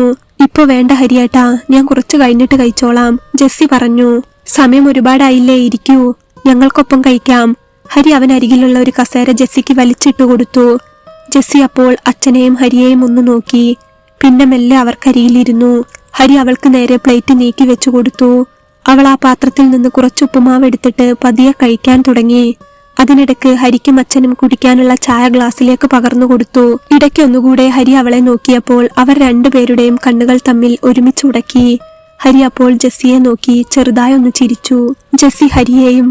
അന്ന് വൈകുന്നേരമാകുവോളം സുമയ്ക്കൊപ്പം അടുക്കളയിൽ എല്ലാ പണിയിലും സഹായിക്കാൻ ജെസ്സി ഉണ്ടായിരുന്നു. കുറെ ആളുകൾ ചുറ്റുമുണ്ടെങ്കിലും ചാക്കോച്ചായൻ വന്നത് ഹരിയുടെ മനസ്സിന് വല്ലാത്തൊരാശ്വാസമായിരുന്നു. ആ മനുഷ്യന്റെ കൂടെ സംസാരിച്ചുകൊണ്ടിരിക്കുമ്പോൾ ശരിക്കും അവൻ അച്ഛന്റെ സാന്നിധ്യം ഫീൽ ചെയ്യുന്നുണ്ടായിരുന്നു. ഉമ്മറത്ത് ചാക്കോച്ചായനൊപ്പം ഓരോ കഥ പറഞ്ഞിരുന്ന് ഹരിക്ക് കുറെ സമയം നീങ്ങിക്കിട്ടി. അച്ഛനുമായുള്ള സൗഹൃദത്തിന്റെ കഥയും ബിസിനസ് തുടങ്ങിയതും ബാംഗ്ലൂരിൽ സെറ്റിലായതും ഭാര്യ മരിച്ചതും മോളും താനും തനിച്ചായ കഥയുമൊക്കെ ചാക്കോച്ചായൻ ഹരിയോട് പറഞ്ഞു. അമ്മ മരിച്ച ശേഷം ജെസ്സി അനുഭവിച്ച വിഷമവും ഒറ്റപ്പെട്ടതുമായ കാര്യങ്ങളെല്ലാം ചാക്കോച്ചായൻ പറഞ്ഞു കേട്ടപ്പോൾ ഹരിക്ക് ജെസ്സിയോട് വല്ലാത്തൊരലിവ് തോന്നുന്നുണ്ടായിരുന്നു. അന്ന് രാത്രി ഭക്ഷണമൊക്കെ കഴിഞ്ഞ് കിടക്കാനായി റൂമിലേക്ക് പോകുമ്പോൾ ഹരി കണ്ടു തന്റെ അമ്മയെ ചേർത്ത് പിടിച്ച് ആശ്വസിപ്പിക്കുന്ന ജെസ്സിയെ. മുറിയിൽ വിരിച്ച വെള്ളമുണ്ടിലിരുന്ന് പൊട്ടിക്കരയുന്ന അമ്മയെ ചേർത്ത് പിടിച്ച് ആശ്വസിപ്പിക്കുകയായിരുന്നു ജെസ്സി. സാരമില്ല ആന്റി, നമുക്ക് എന്ത് ചെയ്യാൻ കഴിയും, വിഷമിക്കാതിരിക്കുക, അങ്കിൾ എവിടെയും പോയിട്ടില്ല, ആന്റിയുടെ കൂടെ തന്നെയുണ്ട്, ഞങ്ങളൊക്കെ ഇല്ലേ? ഇടറുന്ന സ്വരത്തോടെ അവൾ പറയുന്ന വാക്കുകൾ ഹരിയുടെ കാതിൽ കേട്ടപ്പോൾ അവനും മനസ്സിന് വല്ലാത്ത ആശ്വാസം തോന്നി. നിറഞ്ഞ കണ്ണുകളോടെ ഹരിയുടെ അമ്മ അപ്പോൾ ജെസ്സിയെ നോക്കുന്നുണ്ടായിരുന്നു. നിങ്ങൾ വന്നല്ലോ പൊന്നുമോളെ, എനിക്ക് അത് മതി. അദ്ദേഹം എത്രയോ സന്തോഷിക്കുന്നുണ്ടാകും ഇപ്പോ. അത്രയ്ക്കിഷ്ടമാണ് ചാക്കോച്ചായനെ. നിങ്ങളെക്കുറിച്ച് പറയാത്ത ദിവസം ഇവിടെ ചുരുക്കമാണ്. അദ്ദേഹത്തിന് സന്തോഷമായി കാണും. ഇവിടെ മറ്റാരുള്ളതിനേക്കാളും കൂടുതൽ അദ്ദേഹത്തിന്റെ ആത്മാവ് സന്തോഷിക്കുന്നത് നിങ്ങളെ കണ്ടിട്ടാകും, അമ്മയും ജെസ്സിയോട് പറഞ്ഞു. ഒരു നിമിഷം ദൂരെ നിന്ന് ഹരി ആ കാഴ്ച നോക്കിക്കണ്ടു. സ്വന്തം മോളെ പോലെ അമ്മയുടെ അരികിൽ നിന്ന് അമ്മയെ സമാധാനിപ്പിക്കുന്ന ജെസ്സി, അതേ സ്നേഹത്തിൽ അവളുടെ നെഞ്ചിലേക്ക് ചേർന്ന് കിടക്കുന്ന അമ്മ. ഒരു നിമിഷം ആ ചിത്രം മനസ്സിൽ വരച്ചിട്ട പോലെ ഹരി നോക്കിക്കണ്ടു. കിടക്കാനായി സ്റ്റെയർ കയറി മുറിയിലേക്ക് പോകുമ്പോൾ ഹരിയുടെ നെഞ്ചിൽ മുഴുവൻ ജെസ്സി ആയിരുന്നു. ചാക്കോച്ചായൻ അച്ഛന്റെ ബെസ്റ്റ് ഫ്രണ്ടാണ്. അച്ഛനുള്ളപ്പോൾ ഒരുപാട് തവണ ഇവിടെ വന്നിട്ടുണ്ട്. പക്ഷേ താൻ ഇപ്പോഴാണ് അദ്ദേഹത്തിന്റെ മോളെ കാണുന്നത്. അവൻ അപ്പോൾ ശാരദേച്ചിയുടെ മോള് ഗംഗയെ കുറിച്ച് ഓർത്തു. തങ്ങൾ കൊടുത്ത സഹായത്തിനോ പൈസയ്ക്കോ ഒന്നും ഒരു വിലയുമില്ലാതെ വിദ്യാഭ്യാസമില്ലെന്ന് പറഞ്ഞ് അവൾ തന്നെ തള്ളിക്കളഞ്ഞിട്ടു പോയി. അവൾ തന്നെ സ്നേഹിക്കണമെന്നൊന്നും താൻ പറയുന്നില്ല. എങ്കിലും ഇത്രയും സഹായം കൈപ്പറ്റിയ സ്ഥിതിക്ക് കുറച്ച് മാന്യമായിട്ട് സംസാരിക്കാമായിരുന്നു. ശരിക്കു പറഞ്ഞാൽ പെണ്ണെന്ന വിഭാഗത്തിനോട് പോലും വെറുപ്പ് തോന്നിപ്പോയ നിമിഷമായിരുന്നു അത്. അന്ന് രാത്രി അച്ഛനോടും താൻ വിഷമത്തോടെയാണ് സംസാരിച്ചത്. ഇനി അതുകൊണ്ടായിരിക്കുമോ അച്ഛന് സൈലന്റ് അറ്റാക്ക് വന്നത്? അറിയില്ല. ചെറുപ്പം മുതലേ എന്റെ കണ്ണു നിറഞ്ഞു കാണുന്നത് അച്ഛന് ഇഷ്ടമല്ല. അതുകൊണ്ടായിരിക്കണം അച്ഛൻ ഇഷ്ടമില്ലാതിരുന്നിട്ട് പോലും എന്റെ ഇഷ്ടം എന്താണെങ്കിലും അതേപറ്റി ആലോചിക്കാമെന്ന് അച്ഛൻ പറഞ്ഞത്. ഒരുപക്ഷെ ഞാൻ കരഞ്ഞത് കണ്ടിട്ടായിരിക്കുമോ അച്ഛൻ അങ്ങനെ സംഭവിച്ചത്? ഹരിയുടെ നെഞ്ചിടിക്കാൻ തുടങ്ങി. എന്നെ കൊണ്ടായിരിക്കുമോ അച്ഛൻ പോയത്? അറിയില്ല. എന്തായാലും അച്ഛന്റെ സാന്നിധ്യം എന്റെ ഒപ്പമുണ്ട്. ചാക്കോച്ചായനും മോളും വന്നതിൽ ഏറെ സന്തോഷിക്കുന്നതും അച്ഛനായിരിക്കും. ജെസ്സി, അവളെക്കുറിച്ച് ആലോചിക്കുമ്പോൾ തന്നെ ഹരിയുടെ മനസ്സിന് വല്ലാത്ത തണുപ്പ് തോന്നി. ഒരു ഭാഗത്ത് താൻ ഏറ്റവും വെറുത്തത് ഒരു പെണ്ണിനെയാണ്. എന്നാൽ ഇപ്പോൾ തനിക്ക് ഏറെ അലിവ് തോന്നുന്നതും ഒരു പെണ്ണിനോട് തന്നെ. അച്ഛന്റെ ഓർമ്മകൾ മനസ്സിലൂടെ അയവിറക്കിക്കൊണ്ട് ഹരി മുകളിലേക്ക് സ്റ്റെപ്പ് കയറുമ്പോൾ പെട്ടെന്നാണ് താഴെ നിന്ന് ജെസ്സിയുടെ നിലവിളി കേട്ടത്. പപ്പ, കണ്ണു തുറക്ക് പപ്പ, കണ്ണു തുറക്ക് പപ്പ. ജെസ്സി നിലവിളിച്ച് കരയുന്നുണ്ടായിരുന്നു. കാര്യം എന്താണെന്നറിയാതെ കയറിയ സ്റ്റെപ്പ് അത്രയും വേഗത്തിൽ തന്നെ ഹരി താഴോട്ടിറങ്ങി. മോനെ ഹരി! അമ്മയുടെ വിളി കേട്ടാണ് ഹരി അങ്ങോട്ട് ഓടിച്ചെന്നത്. നോക്കുമ്പോൾ നെഞ്ചിൽ കൈവച്ച് പിടയുകയായിരുന്നു ചാക്കോച്ചായൻ.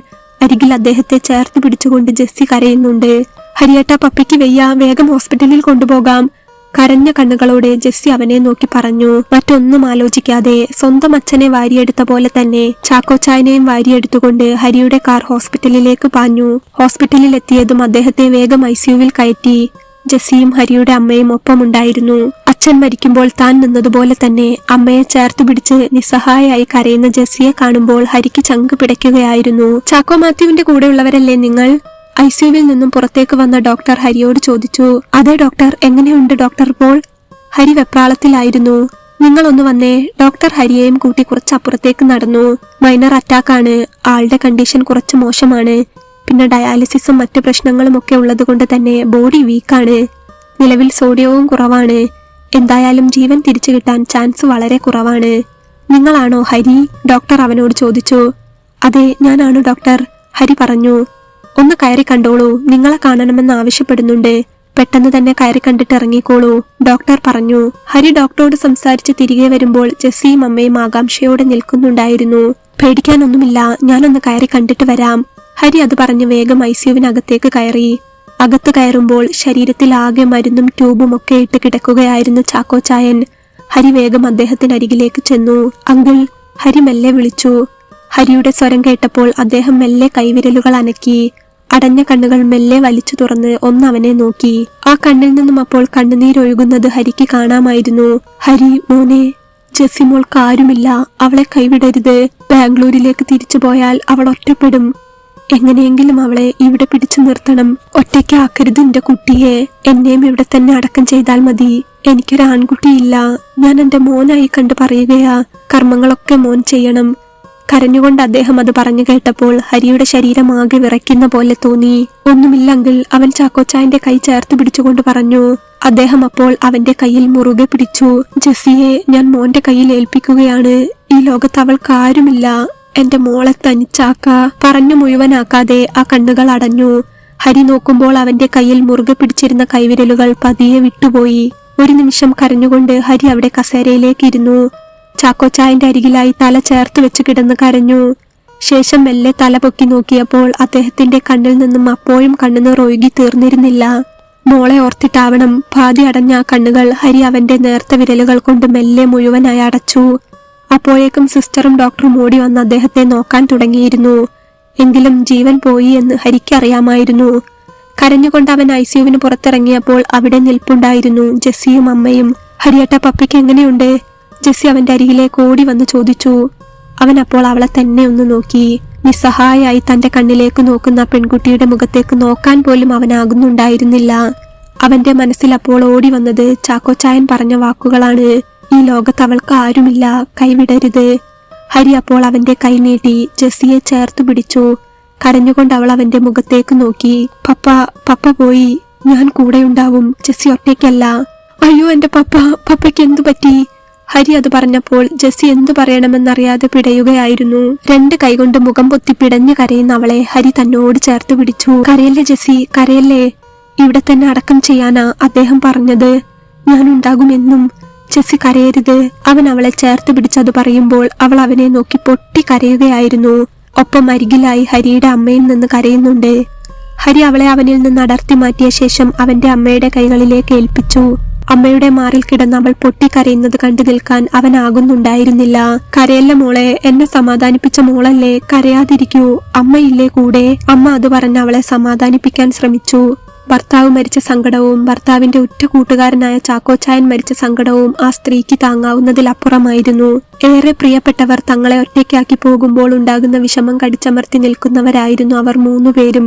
ആ വിഷമമൊക്കെയും ഇനി മുന്നോട്ടുള്ള ജീവിതത്തിൽ ഒരുമിച്ച് താങ്ങാമെന്ന പോലെ അവർ 3 പേരും വരാന്തയിൽ നിന്നു. ഹോസ്പിറ്റലിലെ ഫോർമാലിറ്റീസും കാര്യങ്ങളുമെല്ലാം ഹരി ഓടി നടന്നാണ് ചെയ്തത്. എല്ലാം കഴിഞ്ഞ ശേഷം ചാക്കോച്ചായൻ പറഞ്ഞതുപോലെ തന്നെ തൊട്ടടുത്തുള്ള പള്ളിയിലാണ് ചാക്കോച്ചനെ അടക്കം ചെയ്തത്. ആൺകുട്ടികൾ ഇല്ലാതിരുന്നത് കൊണ്ട് തന്നെ ആൺകുട്ടിയുടെ സ്ഥാനത്ത് നിന്ന് എല്ലാം ഹരി തന്നെ ചെയ്തു. ചടങ്ങുകളെല്ലാം കഴിഞ്ഞ് ഹരിയുടെ കാർ വീട്ടിലെത്തുമ്പോൾ പിറ്റേന്ന് ഉച്ച കഴിഞ്ഞിരുന്നു. കരഞ്ഞു കലങ്ങിയ കണ്ണുകളോടെ ജെസ്സി ഇറങ്ങി. ഒപ്പം ഹരിയും അമ്മയും. ഹരിയുടെ അമ്മ അവളെ ചേർത്ത് പിടിച്ചുകൊണ്ട് അകത്തേക്ക് പോയി. അച്ഛൻ മരിച്ചതുകൊണ്ട് തന്നെ വീട്ടിൽ ബന്ധുക്കളൊക്കെ വേറെയും ഉണ്ടായിരുന്നു. അവരോടൊക്കെ ഒന്ന് സംസാരിച്ച ശേഷം ഹരിയും അകത്തേക്ക് പോയി. ബാത്റൂമിൽ ചെന്ന് ഷവർ ഓണാക്കി നന്നായി ഒന്ന് കുളിച്ചു. മനുഷ്യന്റെ കാര്യം ഇത്രയേ ഉള്ളൂ. ഇന്നലെ ഏറെ നേരം തന്നോട് സംസാരിച്ചിരുന്ന ആളാണ്, തന്നെ ആശ്വസിപ്പിച്ച ആളാണ്. ഇന്ന് അദ്ദേഹവും ഈ ഭൂമിയിലില്ല. മനുഷ്യരുടെ കഥ എന്ന് പറയുന്നത് ഇത്രയൊക്കെയേ ഉള്ളൂ. ദൈവം അദ്ദേഹത്തിന്റെ ആത്മാവിന് ശാന്തി കൊടുക്കട്ടെ. ഒപ്പം ജെസ്സിക്ക് താങ്ങാനുള്ള കഴിവും. തലയിൽ നന്നായി വെള്ളം വീണ ശേഷമാണ് മെല്ലെ തല തോർത്തിക്കൊണ്ട് ഹരി പുറത്തേക്ക് വന്നത്. ഡ്രസ്സ് മാറി അവൻ കുറച്ചു നേരം കട്ടിലിലേക്കിരുന്നു. എന്തൊക്കെയോ ആലോചനകൾ അവന്റെ മനസ്സിലേക്ക് ഓടിയെത്തി. ആലോചിക്കുമ്പോൾ തല വെട്ടിപ്പൊളിയുന്നതുപോലെ. അച്ഛന്റെ നഷ്ടം നികത്താനാവാത്തതാണ് ഇപ്പോൾ ചാക്കോച്ചായന്റെയും. തളർന്നിരുന്നിട്ട് കാര്യമില്ല, അമ്മയ്ക്ക് താനേ ഉള്ളൂ. അമ്മയ്ക്ക് മാത്രമല്ല, ഇപ്പോൾ ജെസ്സിക്കും. അവളെ എന്റെ കയ്യിൽ ഏൽപ്പിച്ചിട്ടാണ് അങ്കിൾ പോയത്. അത്രയ്ക്ക് വിശ്വാസം ആ മനുഷ്യൻ എന്നോടുണ്ടായിരുന്നിരിക്കണം. വിഷമിക്കരുത് അങ്കിൾ, ഞാനുണ്ടാവുമെന്നും. ഞാൻ നോക്കിക്കോളാം അവളെ, ഹരി കട്ടിലിൽ ഇരുന്ന് കരഞ്ഞുകൊണ്ട് പറഞ്ഞു. പിന്നെ അല്പനേരം കഴിഞ്ഞ് ഭക്ഷണം കഴിക്കാനായി താഴേക്ക് ചെന്നു. ജെസ്സി എവിടെ അമ്മേ? അകത്തെ മുറിയിൽ എന്തോ ആലോചിച്ചിരിപ്പായിരുന്ന അമ്മയെ നോക്കി ഹരി ചോദിച്ചു. ഹരിയെ കണ്ടപ്പോൾ അമ്മയൊന്ന് നന്നായി നോക്കി. അവള് മുറിയിലുണ്ട്, ഞാനൊന്ന് കുളിച്ചു മാറ്റാനായി ഇങ്ങ് വന്നതാ. അവള് കുളി കഴിഞ്ഞ് അവിടെ കിടക്കുകയാണ്. ഞാൻ സുമയെ അവളുടെ അടുത്ത് ഇരുത്തിയിട്ടുണ്ട്. ഒറ്റയ്ക്ക് ഇരുത്താൻ ഒരു പേടിയാണ്. അതിനെന്തെങ്കിലും തോന്നിപ്പോയാലോ? മോനെ, ആ പാവത്തിന് ആരുമില്ല. അതിനെ കണ്ടിട്ട് എനിക്ക് സഹിക്കാൻ പറ്റുന്നില്ല, അമ്മ ഹരിയോട് പറഞ്ഞു. എനിക്കും വിഷമമുണ്ട്, എന്ത് ചെയ്യാം, ഓരോരുത്തരുടെ വിധിയല്ലേ അമ്മേ, നമുക്ക് തടുത്തു മാറ്റാനാവില്ലല്ലോ. ഹരി പറഞ്ഞപ്പോൾ അമ്മയുടെ കണ്ണുകൾ നിറഞ്ഞിരുന്നു. മോനെ, ജാതിയോ മതമോ ഒന്നും നോക്കണ്ട, അവള് നല്ല കുട്ടിയാണ്. ചാക്കോച്ചായനെ നമുക്കറിയാത്തതല്ലല്ലോ. നീ അവളെ കൈവിടരുത് മോനെ. ഞാനിനി എത്ര കാലം ഉണ്ടാകുമെന്ന് എനിക്കറിയില്ല. നിനക്കതിനെ നിന്റെ ജീവിതത്തിലേക്ക് കൂട്ടിക്കൂടെ? അച്ഛന്റെ ആത്മാവേറെ സന്തോഷിക്കും. അമ്മ അത് പറഞ്ഞപ്പോൾ ഹരി ഒരു ഞെട്ടലോടെ അമ്മയെ നോക്കി. നല്ല കുട്ടിയാടാ അവള്. ബാംഗ്ലൂരിൽ നിന്ന് ചാക്കോച്ചായനൊപ്പം ഇവിടെ വരെ വന്നില്ലേ? ഇന്നലെയൊക്കെ എത്രത്തോളം പണിയെടുത്തു ഈ വീട്ടിൽ. അച്ഛനോടുള്ള സ്നേഹം കൊണ്ടാണ്. അതുമാത്രമല്ല, നിങ്ങളെ 2 പേരെയും വിവാഹം കഴിപ്പിക്കണമെന്ന് അച്ഛനും ഏറെ ആഗ്രഹമുണ്ടായിരുന്നു. നിന്റെ കല്യാണക്കാര്യം പറയുമ്പോഴൊക്കെ അച്ഛൻ പറയുമായിരുന്നു, ചാക്കോച്ചന്റെ മോളാണെങ്കിൽ എത്ര നന്നായിരുന്നു എന്ന്. ജാതിയും മതവും ഒന്നും അച്ഛൻ ഒരു വിഷയമല്ലായിരുന്നു. അച്ഛൻ ബാംഗ്ലൂരിൽ പോകുമ്പോഴൊക്കെ ഈ കുട്ടി അത്രയ്ക്ക് നന്നായാണ് അത്രേ പെരുമാറാറുള്ളത്. ചാക്കോച്ചായന്റെ ഭാര്യ വയ്യാതെ കിടക്കുമ്പോൾ ഞാനും പോയിട്ടുണ്ടല്ലോ ബാംഗ്ലൂർ. അന്നും ഈ മോളെ കണ്ടിരുന്നു. എനിക്ക് ഒത്തിരി ഇഷ്ടപ്പെട്ടിരുന്നു. പിന്നെ അവര് സിറ്റിയിൽ ജീവിക്കുന്നവരായിരുന്നതുകൊണ്ടും നമ്മുടെ കൂട്ടരല്ലാതിരുന്നതുകൊണ്ടും അവർക്ക് തരാൻ താല്പര്യമുണ്ടാകില്ലെന്ന് കരുതിയ അച്ഛൻ ചോദിക്കാനൊന്നും മടിച്ചത്. ഇപ്പോൾ ചാക്കോച്ചായനായിട്ട് ഇങ്ങോട്ട് പറഞ്ഞ സ്ഥിതിക്ക് നിനക്കിഷ്ടമുണ്ടെങ്കിൽ പിന്നെ എന്താടാ നമുക്ക് നോക്കാനുള്ളത്? നീ മനസ്സിൽ കൊണ്ട് നടന്ന ശാരദയുടെ മോളേക്കാൾ എത്രയോ നല്ല കുട്ടിയാടാ. അത്രയും സഹായം വാങ്ങിച്ചിട്ടും അദ്ദേഹം മരിച്ചിട്ട് ഒന്നും ഇവിടെ വരെ വന്നില്ലല്ലോ അവര്.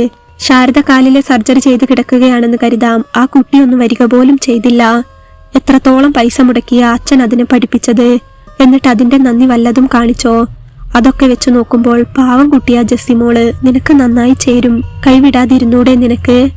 അമ്മ ചോദിച്ചപ്പോൾ ഹരി എന്തോ ആലോചിച്ചൊറ്റ നിൽപ്പു നിന്നു. ശേഷം പറഞ്ഞു, കൈവിടില്ല, അത് ഞാൻ അങ്കിളിന് കൊടുത്ത വാക്കാണ്. ഹരി അത് പറഞ്ഞപ്പോൾ അമ്മയ്ക്ക് ഏറെ സന്തോഷം തോന്നി. കാരണം അവന്റെ വാക്കുകൾ അത്രയ്ക്ക് ഉറച്ചതായിരുന്നു. അവൻ അവിടെ നിന്നും നേരെ പോയത് ജെസ്സിയുടെ മുറിയിലേക്കാണ്. വലിയ ഇല്ലവും നാലുകെട്ടുമൊക്കെ ആയതിനാൽ തന്നെ നീളൻ വരാന്തയിലൂടെ നടക്കുമ്പോൾ അവന്റെ മനസ്സിൽ ജെസ്സിയുടെ മുഖം മാത്രമായിരുന്നു. വരാന്തയിൽ വെച്ച ചെടികൾക്ക് സൈഡിലൂടെ ഹരി അങ്ങനെ നടക്കുന്നത് കാണാൻ വല്ലാത്തൊരു നാടൻ ഭംഗിയുണ്ടായിരുന്നു. ഹരി ചെന്ന് നോക്കിയപ്പോൾ റൂമിന്റെ വാതിൽ തുറന്നിട്ടിരിക്കുകയായിരുന്നു. കട്ടിലിൽ ചാരിയിരുന്ന് എന്തോ ആലോചനയിലായിരുന്നു ജെസ്സി. തൊട്ടടുത്തായി ജോലിക്കാരി സുമേച്ചി ഇരിപ്പുണ്ട്. ഹരിയെ കണ്ടതും സുമേച്ചി വേഗം കട്ടിലിൽ നിന്ന് എണീറ്റു. ഒപ്പം ജെസ്സിയും എണീറ്റു. എണീക്കണ്ട, കിടന്നോളൂ, ഹരി പറഞ്ഞു. സാറ് സംസാരിക്കൂ, ഞാൻ ചായ എടുത്തിട്ട് വരാം. കുഞ്ഞിനെ ഒറ്റയ്ക്കിട്ട് പോകണ്ടല്ലോ എന്ന് കരുതിയായിരുന്നത്, സുമേച്ചി പറഞ്ഞു. ഹരി ഒന്ന് മൂളി. ജെസ്സി അപ്പോൾ ഹരിയെ നോക്കി. പപ്പ അവസാനമായിട്ട് എന്താ പറഞ്ഞത്? കരച്ചിലടക്കി സംയമനത്തോടെ ജെസ്സി ഹരിയോട് ചോദിച്ചു. ഹരി അപ്പോൾ മെല്ലെ ചെന്ന് വാതിൽ അടച്ചു. എന്നിട്ട് അവളുടെ അരികിലേക്ക് വന്ന് അവളുടെ തോളിൽ പിടിച്ച് അവളെ കട്ടിലിലേക്ക് ഇരുത്തി. ഒപ്പം അവനും ഇരുന്നു. ജെസ്സി ഒന്നുകൊണ്ടും വിഷമിക്കരുത്. ഇന്നലത്തെ ഞങ്ങളുടെ അവസ്ഥ എന്തായിരുന്നു എന്ന് ജെസ്സിക്ക് അറിയില്ലേ? ജെസ്സിയുടെ അമ്മച്ചി പോയപ്പോഴും ആ വിഷമം അനുഭവിച്ചവളല്ലേ ജെസ്സി? അതുപോലെ തന്നെ മനസ്സിനെ കുറച്ചൊന്ന് പാകപ്പെടുത്തണം. മുന്നോട്ട് ജീവിക്കണം. പോയവർക്കിനി നമ്മളോടൊപ്പം തിരിച്ചു വരാനാകില്ല. നമുക്ക് അവരുടെ സാമീപ്യം ഓർത്തുകൊണ്ട് ജീവിക്കാം. പപ്പ എന്നും ഒപ്പമുണ്ടാകും. പപ്പയുടെ ആഗ്രഹം പോലെ, പപ്പ പറഞ്ഞ പോലെയൊക്കെ ഞാൻ ചെയ്തിട്ടുണ്ട്. ഇവിടെ അടക്കണമെന്ന് പറഞ്ഞിരുന്നു, ഞാൻ കർമ്മങ്ങൾ ചെയ്യണമെന്ന് പറഞ്ഞിരുന്നു, എല്ലാം ചെയ്തിട്ടുണ്ട്. പിന്നെ പപ്പ പറഞ്ഞത് മറ്റൊരു കാര്യമാണ്, ജെസ്സിയെ കൈവിടരുതെന്ന്. കൈവിടാൻ ഞാൻ ഉദ്ദേശിക്കുന്നുമില്ല. ജെസ്സിക്ക് താല്പര്യമാണെങ്കിൽ എന്നും ഞാനുണ്ടാകും കൂടെ. ഹരി അത് പറഞ്ഞപ്പോൾ ജെസ്സി കരഞ്ഞുകൊണ്ട് അവനെ തന്നെ നോക്കി. എന്നെ ആരെ ഏൽപ്പിക്കണമെന്ന് ആലോചിച്ച് പപ്പ ഒരുപാട് വിഷമിക്കുന്നുണ്ടായിരുന്നു. പപ്പ പോയാൽ ഞാൻ ഒറ്റപ്പെട്ടു പോകുമെന്നും പെട്ടെന്ന് എന്റെ കല്യാണം നടത്തണമെന്നും കുറച്ചു ദിവസം മുൻപ് പപ്പ പറഞ്ഞിരുന്നു. പപ്പയ്ക്ക് വയ്യാത്തത് കൊണ്ടാണ് ഞാൻ ഇപ്പോൾ കല്യാണം വേണ്ടെന്ന് പറഞ്ഞ് നീട്ടിവെച്ചത്. ഹരിയേട്ടനെ വലിയ ഇഷ്ടമായിരുന്നു പപ്പയ്ക്ക്, കൃഷ്ണൻ അങ്കിളിനെയും. അങ്കിള് പോയെന്ന വാർത്ത അറിഞ്ഞപ്പോൾ തളർന്നു പോയിരുന്നു.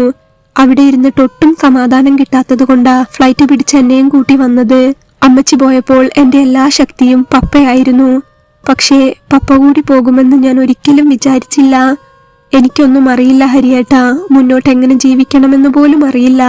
ജെസ്സി പറഞ്ഞു തുടങ്ങിയപ്പോൾ ഹരി അവളുടെ തോളിൽ ഒന്നുകൂടെ തട്ടി. എന്നിട്ട് പറഞ്ഞു, അതാ ഞാൻ പറഞ്ഞത്, എന്നെ ഏൽപ്പിച്ചിട്ടാ പോയത്. ഞാൻ കൈവിടില്ല, എന്നും കൂടെ ഉണ്ടാകും. ഹരി അത് പറഞ്ഞ് അവളെ അവനോട് ചേർത്തു പിടിച്ചു. ഹരിയുടെ നെഞ്ചിൽ കിടന്ന് അവൾ പൊട്ടി കരയുകയായിരുന്നു. വളരെ സ്നേഹത്തോടെ അവളെ തന്റെ നെഞ്ചിൽ ചേർത്ത് തഴുകുമ്പോൾ ഹരിയുടെ മനസ്സിലും വല്ലാത്ത വിങ്ങലുണ്ടായിരുന്നു. എങ്ങനെ ആശ്വസിപ്പിക്കണമെന്നറിയില്ല, എന്തു പറയണമെന്നറിയില്ല. പക്ഷേ ഒന്നു മാത്രം അറിയാം, കൈവിടില്ല.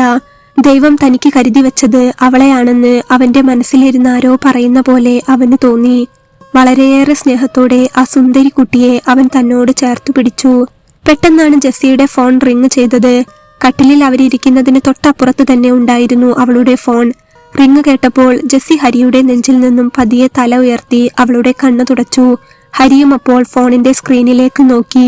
ഡോക്ടർ അരുൺ സാർ എന്ന നമ്പറിൽ നിന്നാണ് കോള് വരുന്നത്. പെട്ടെന്നൊരു ആൺകുട്ടിയുടെ പേര് കണ്ടപ്പോൾ ഹരിക്ക് വല്ലാതെയായി. എന്നാൽ ജെസ്സിയുടെ മുഖത്ത് വല്ലായ്മ ഒന്നും ഉണ്ടായിരുന്നില്ല. ഹരിയേട്ടാ, ഒരു മിനിറ്റ്. അവൾ അത് പറഞ്ഞ് വേഗത്തിൽ ഫോൺ കയ്യിലെടുത്ത് കോൾ അറ്റൻഡ് ചെയ്തു. Sir, I need a few months leave. My father is gone. I was about to call you for leave. Jessy ഫോണിൽ പറയുന്നത് കേട്ടപ്പോൾ കാര്യം എന്താണെന്നറിയാതെ ഹരി അതിശയത്തോടെ നിൽക്കുകയായിരുന്നു. താങ്ക് യു സാർ എന്ന് പറഞ്ഞ് ജെസ്സി ഫോൺ വെച്ച് കഴിഞ്ഞപ്പോൾ ഹരി ജെസ്സിയെ തന്നെ നോക്കി. ഞാൻ ഇങ്ങോട്ട് വരുമ്പോൾ കുറച്ചു ദിവസത്തെ ലീവ് വേണമെന്ന് പറഞ്ഞിരുന്നു. അതൊന്ന് നീട്ടി ചോദിച്ചതാ. ഇനിയിപ്പോ പെട്ടെന്ന് തിരിച്ചു പോകാൻ കഴിയില്ലല്ലോ. ജെസ്സി പറഞ്ഞപ്പോൾ ഹരി അവളെ തന്നെ നോക്കി. ജെസ്സി അവിടെ എവിടെയാ വർക്ക് ചെയ്തിരുന്നത്? ഹരി ചോദിച്ചു.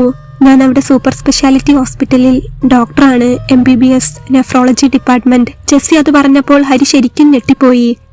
ഡോക്ടറാണോ? എനിക്കറിയില്ലായിരുന്നു. ഹരി പറഞ്ഞപ്പോൾ ജെസ്സി ഒന്ന് ചിരിച്ചു. ഡോക്ടറാണ്, ഹൗസ് സർജൻസി കഴിഞ്ഞു, ഇപ്പോൾ 2 വർഷമായി ജോലിയിൽ കയറിയിട്ട്. ജെസ്സി പറഞ്ഞപ്പോൾ ഹരി ശരിക്കും ഷോക്കായിരുന്നു. അവനപ്പോൾ ശാരദേച്ചിയുടെ മോള് ഗംഗ പറഞ്ഞ കാര്യം ഓർത്തു. നേഴ്സിംഗ് സ്റ്റുഡന്റ് ആയതുകൊണ്ട് അവൾക്ക് വിദ്യാഭ്യാസമില്ലാത്ത തന്നെ വേണ്ടെന്ന്. എന്നാൽ ഇപ്പോൾ ഒരു നെഫ്രോളജി ഡിപ്പാർട്ട്മെന്റ് ഡോക്ടറായിട്ട് പോലും ജെസ്സി എത്ര താഴ്മയോടെയാണ് പെരുമാറുന്നത്. ഹരിക്ക് അവളോട് ഏറെ ബഹുമാനം തോന്നി. ഹരി ഒന്ന് അവളെ തന്നെ നോക്കി. നെഫ്രോളജി എന്ന് പറഞ്ഞാൽ ഈ കിഡ്നി റിലേറ്റഡ് ആയിട്ടുള്ള? ഹരി ഒരു സംശയത്തോടെ ചോദിച്ചു. അതെ, കിഡ്നി സംബന്ധമായ ഡിപ്പാർട്ട്മെന്റ് തന്നെ, ജെസ്സി പറഞ്ഞു. ഹരി ഒരു നിമിഷം എന്തോ ഒന്ന് ആലോചിച്ചു. അവളുടെ മുൻപിൽ അവന് വിദ്യാഭ്യാസമില്ലാത്തതിന്റെ ഒരു കുറവ് തോന്നുന്നത് പോലെ അവൻ അനുഭവപ്പെട്ടു. ജെസ്സി ഡോക്ടറാണെന്ന് എനിക്ക് അറിയില്ലായിരുന്നു. പപ്പ ജെസ്സിയെ കൈവിടരുതെന്ന് പറഞ്ഞതുകൊണ്ടാണ് ഞാൻ കൂടെ ഉണ്ടാകുമെന്ന് പറഞ്ഞത്. എനിക്ക് വിദ്യാഭ്യാസമില്ല, +2 വരെയേ പോയിട്ടുള്ളൂ. അത് തന്നെ കഷ്ടിച്ച് പാസ്സായതാണ്. ആ പേര് പറഞ്ഞ് ഇഷ്ടമുണ്ടായിരുന്ന ഒരു പെൺകുട്ടി തള്ളിപ്പറഞ്ഞു പോവുകയും ചെയ്തിട്ടുണ്ട്. ഞാൻ ഒരിക്കലും ജെസ്സിക്ക് ചേരുന്ന ഒരാളല്ല. ജെസ്സിയുടെ ഇഷ്ടം പോലെ ജെസ്സിക്ക് തീരുമാനിക്കാം. എന്തിനും ഞാൻ കൂടെ ഉണ്ടാകും. ഹരി അത് പറഞ്ഞപ്പോൾ ജെസ്സി അവനെ നോക്കി ചിരിച്ചു. എനിക്ക് ഹരിയേട്ടനെ ഇഷ്ടമാണ്. പപ്പയ്ക്കും ഏറെ ഇഷ്ടമായിരുന്നു. ഞങ്ങൾ ക്രിസ്ത്യൻസ് ആയതുകൊണ്ട് നിങ്ങൾക്ക് താല്പര്യം കാണില്ല എന്ന് കരുതിയ പപ്പ കൃഷ്ണൻ അങ്കിളിനോട് അന്വേഷിക്കാതെ ഇരുന്നത്. എനിക്ക് വിവാഹം നോക്കി തുടങ്ങിയപ്പോഴൊക്കെ പപ്പ പറയുമായിരുന്നു ഹരിയേട്ടനെ കുറിച്ച്. ജെസ്സി അത് പറഞ്ഞപ്പോൾ ഹരി അവളെ നോക്കി മനസ്സ് തുറന്ന് ചിരിച്ചു. ശേഷം അവളുടെ ചുരിദാറിന്റെ ടോപ്പ് പൊക്കി അവളുടെ വയറിനു മീതെ പതിയെ ഉമ്മ വെച്ചു. ഉമ്മ വെച്ച് കഴിയുമ്പോഴേക്കും അവന്റെ കണ്ണുകൾ വല്ലാതെ നിറഞ്ഞിരുന്നു. നിറഞ്ഞ കണ്ണുകളോടെ തന്നെ അവൻ ജെസ്സിയെ നോക്കി. ശേഷം കിടന്നുകൊണ്ട് തന്നെ അവളുടെ മുഖം അവന്റെ കൈക്കുമ്പിളിൽ വാരിയെടുത്തു. അവളുടെ ചുണ്ടിൽ അവന്റെ ചുണ്ട് ചേർത്ത് ഉമ്മ വെച്ചു. ശേഷം അവളുടെ അരികിൽ കിടന്ന് അവളെ അവനോട് ചേർത്ത് മുറുക്കി. എന്നിട്ട് പറഞ്ഞു, നീ ഡോക്ടർ ആയതുകൊണ്ട് നിന്റെ പ്രസവമൊക്കെ നിനക്ക് തന്നെ നോക്കാമല്ലോ അല്ലേ? ഹരി ചിരിച്ചുകൊണ്ട് അത് ചോദിച്ചപ്പോൾ ജെസ്സിയും നന്നായി ഒന്ന് ചിരിച്ചു. എന്നിട്ട് പറഞ്ഞു, ഞാൻ ആ വിഭാഗമല്ല സാറേ. അത് ശരിയാ, നിങ്ങളുടെ വിഭാഗമൊന്നും മനസ്സിലാക്കാൻ മാത്രമുള്ള വിദ്യാഭ്യാസം എനിക്കില്ലല്ലോ. തമാശയോടെയാണെങ്കിലും ഹരി അത് പറഞ്ഞപ്പോൾ ജെസ്സി ഒന്ന് അവനെ നോക്കി. ശേഷം അവന്റെ താടിയിലൂടെ ഒന്ന് അവളുടെ കൈ കടത്തി. എന്നിട്ട് അവന്റെ താടിയിൽ മുറുകെ പിടിച്ചുകൊണ്ട് പറഞ്ഞു, ഹരിയേട്ടാ, ഐ ലവ് യു. ഞാൻ ഹരിയേട്ടനെ എത്രത്തോളം സ്നേഹിക്കുന്നുണ്ടെന്ന് ഹരിയേട്ടൻ അറിയാമോ? ഇപ്പോ ഈ റിസൾട്ട് കണ്ടപ്പോൾ മുതൽ ആ സ്നേഹം വല്ലാതെ അങ്ങ് കൂടി. വയറിനകത്തും പുറത്തും ഇപ്പോൾ ഹരിയേട്ടന്റെ സാന്നിധ്യം എനിക്ക് അനുഭവിക്കാൻ കഴിയുന്നുണ്ട്. I love you. കരച്ചിൽ വന്ന പോലെയാണ് ജെസ്സി അത് പറഞ്ഞത്. അവൾ അത് പറഞ്ഞപ്പോൾ അവൻ ഒന്നുകൂടെ അവളെ തന്നോട് ചേർത്ത് മുറുക്കി. എന്നിട്ട് പറഞ്ഞു, നീ എന്റെ പൊന്നല്ലേ, എന്റെ ഡോക്ടർ മോള്. ഐ ലവ് യുടി പൊന്നെ. ഹരി അത് പറഞ്ഞ് അവളിലേക്ക് പടർന്നു കയറി. വളരെ സ്നേഹത്തോടെ തന്നെ തന്റെ ഇണയെ ജെസ്സി ചേർത്തു പിടിച്ചു. അവരുടെ പുതിയ ജീവിതം കണ്ട് സ്വർഗത്തിലിരുന്ന് 3 ആത്മാക്കൾ അനുഗ്രഹിക്കുന്നുണ്ടായിരുന്നു അവരെ. ജെസ്സിയുടെ അമ്മച്ചിയും പപ്പയും ഒപ്പം ഹരിയുടെ അച്ഛനും. തന്റെ കുഞ്ഞു മാലാക കിടക്കുന്ന വയറ്റിന്മേൽ ഹരി മെല്ലെ കൈ ചേർത്തു വെച്ചു തലോടി. ഒപ്പം 2 പേരുടെ ചുണ്ടുകളും പരസ്പരം ഒട്ടിച്ചേർന്നു.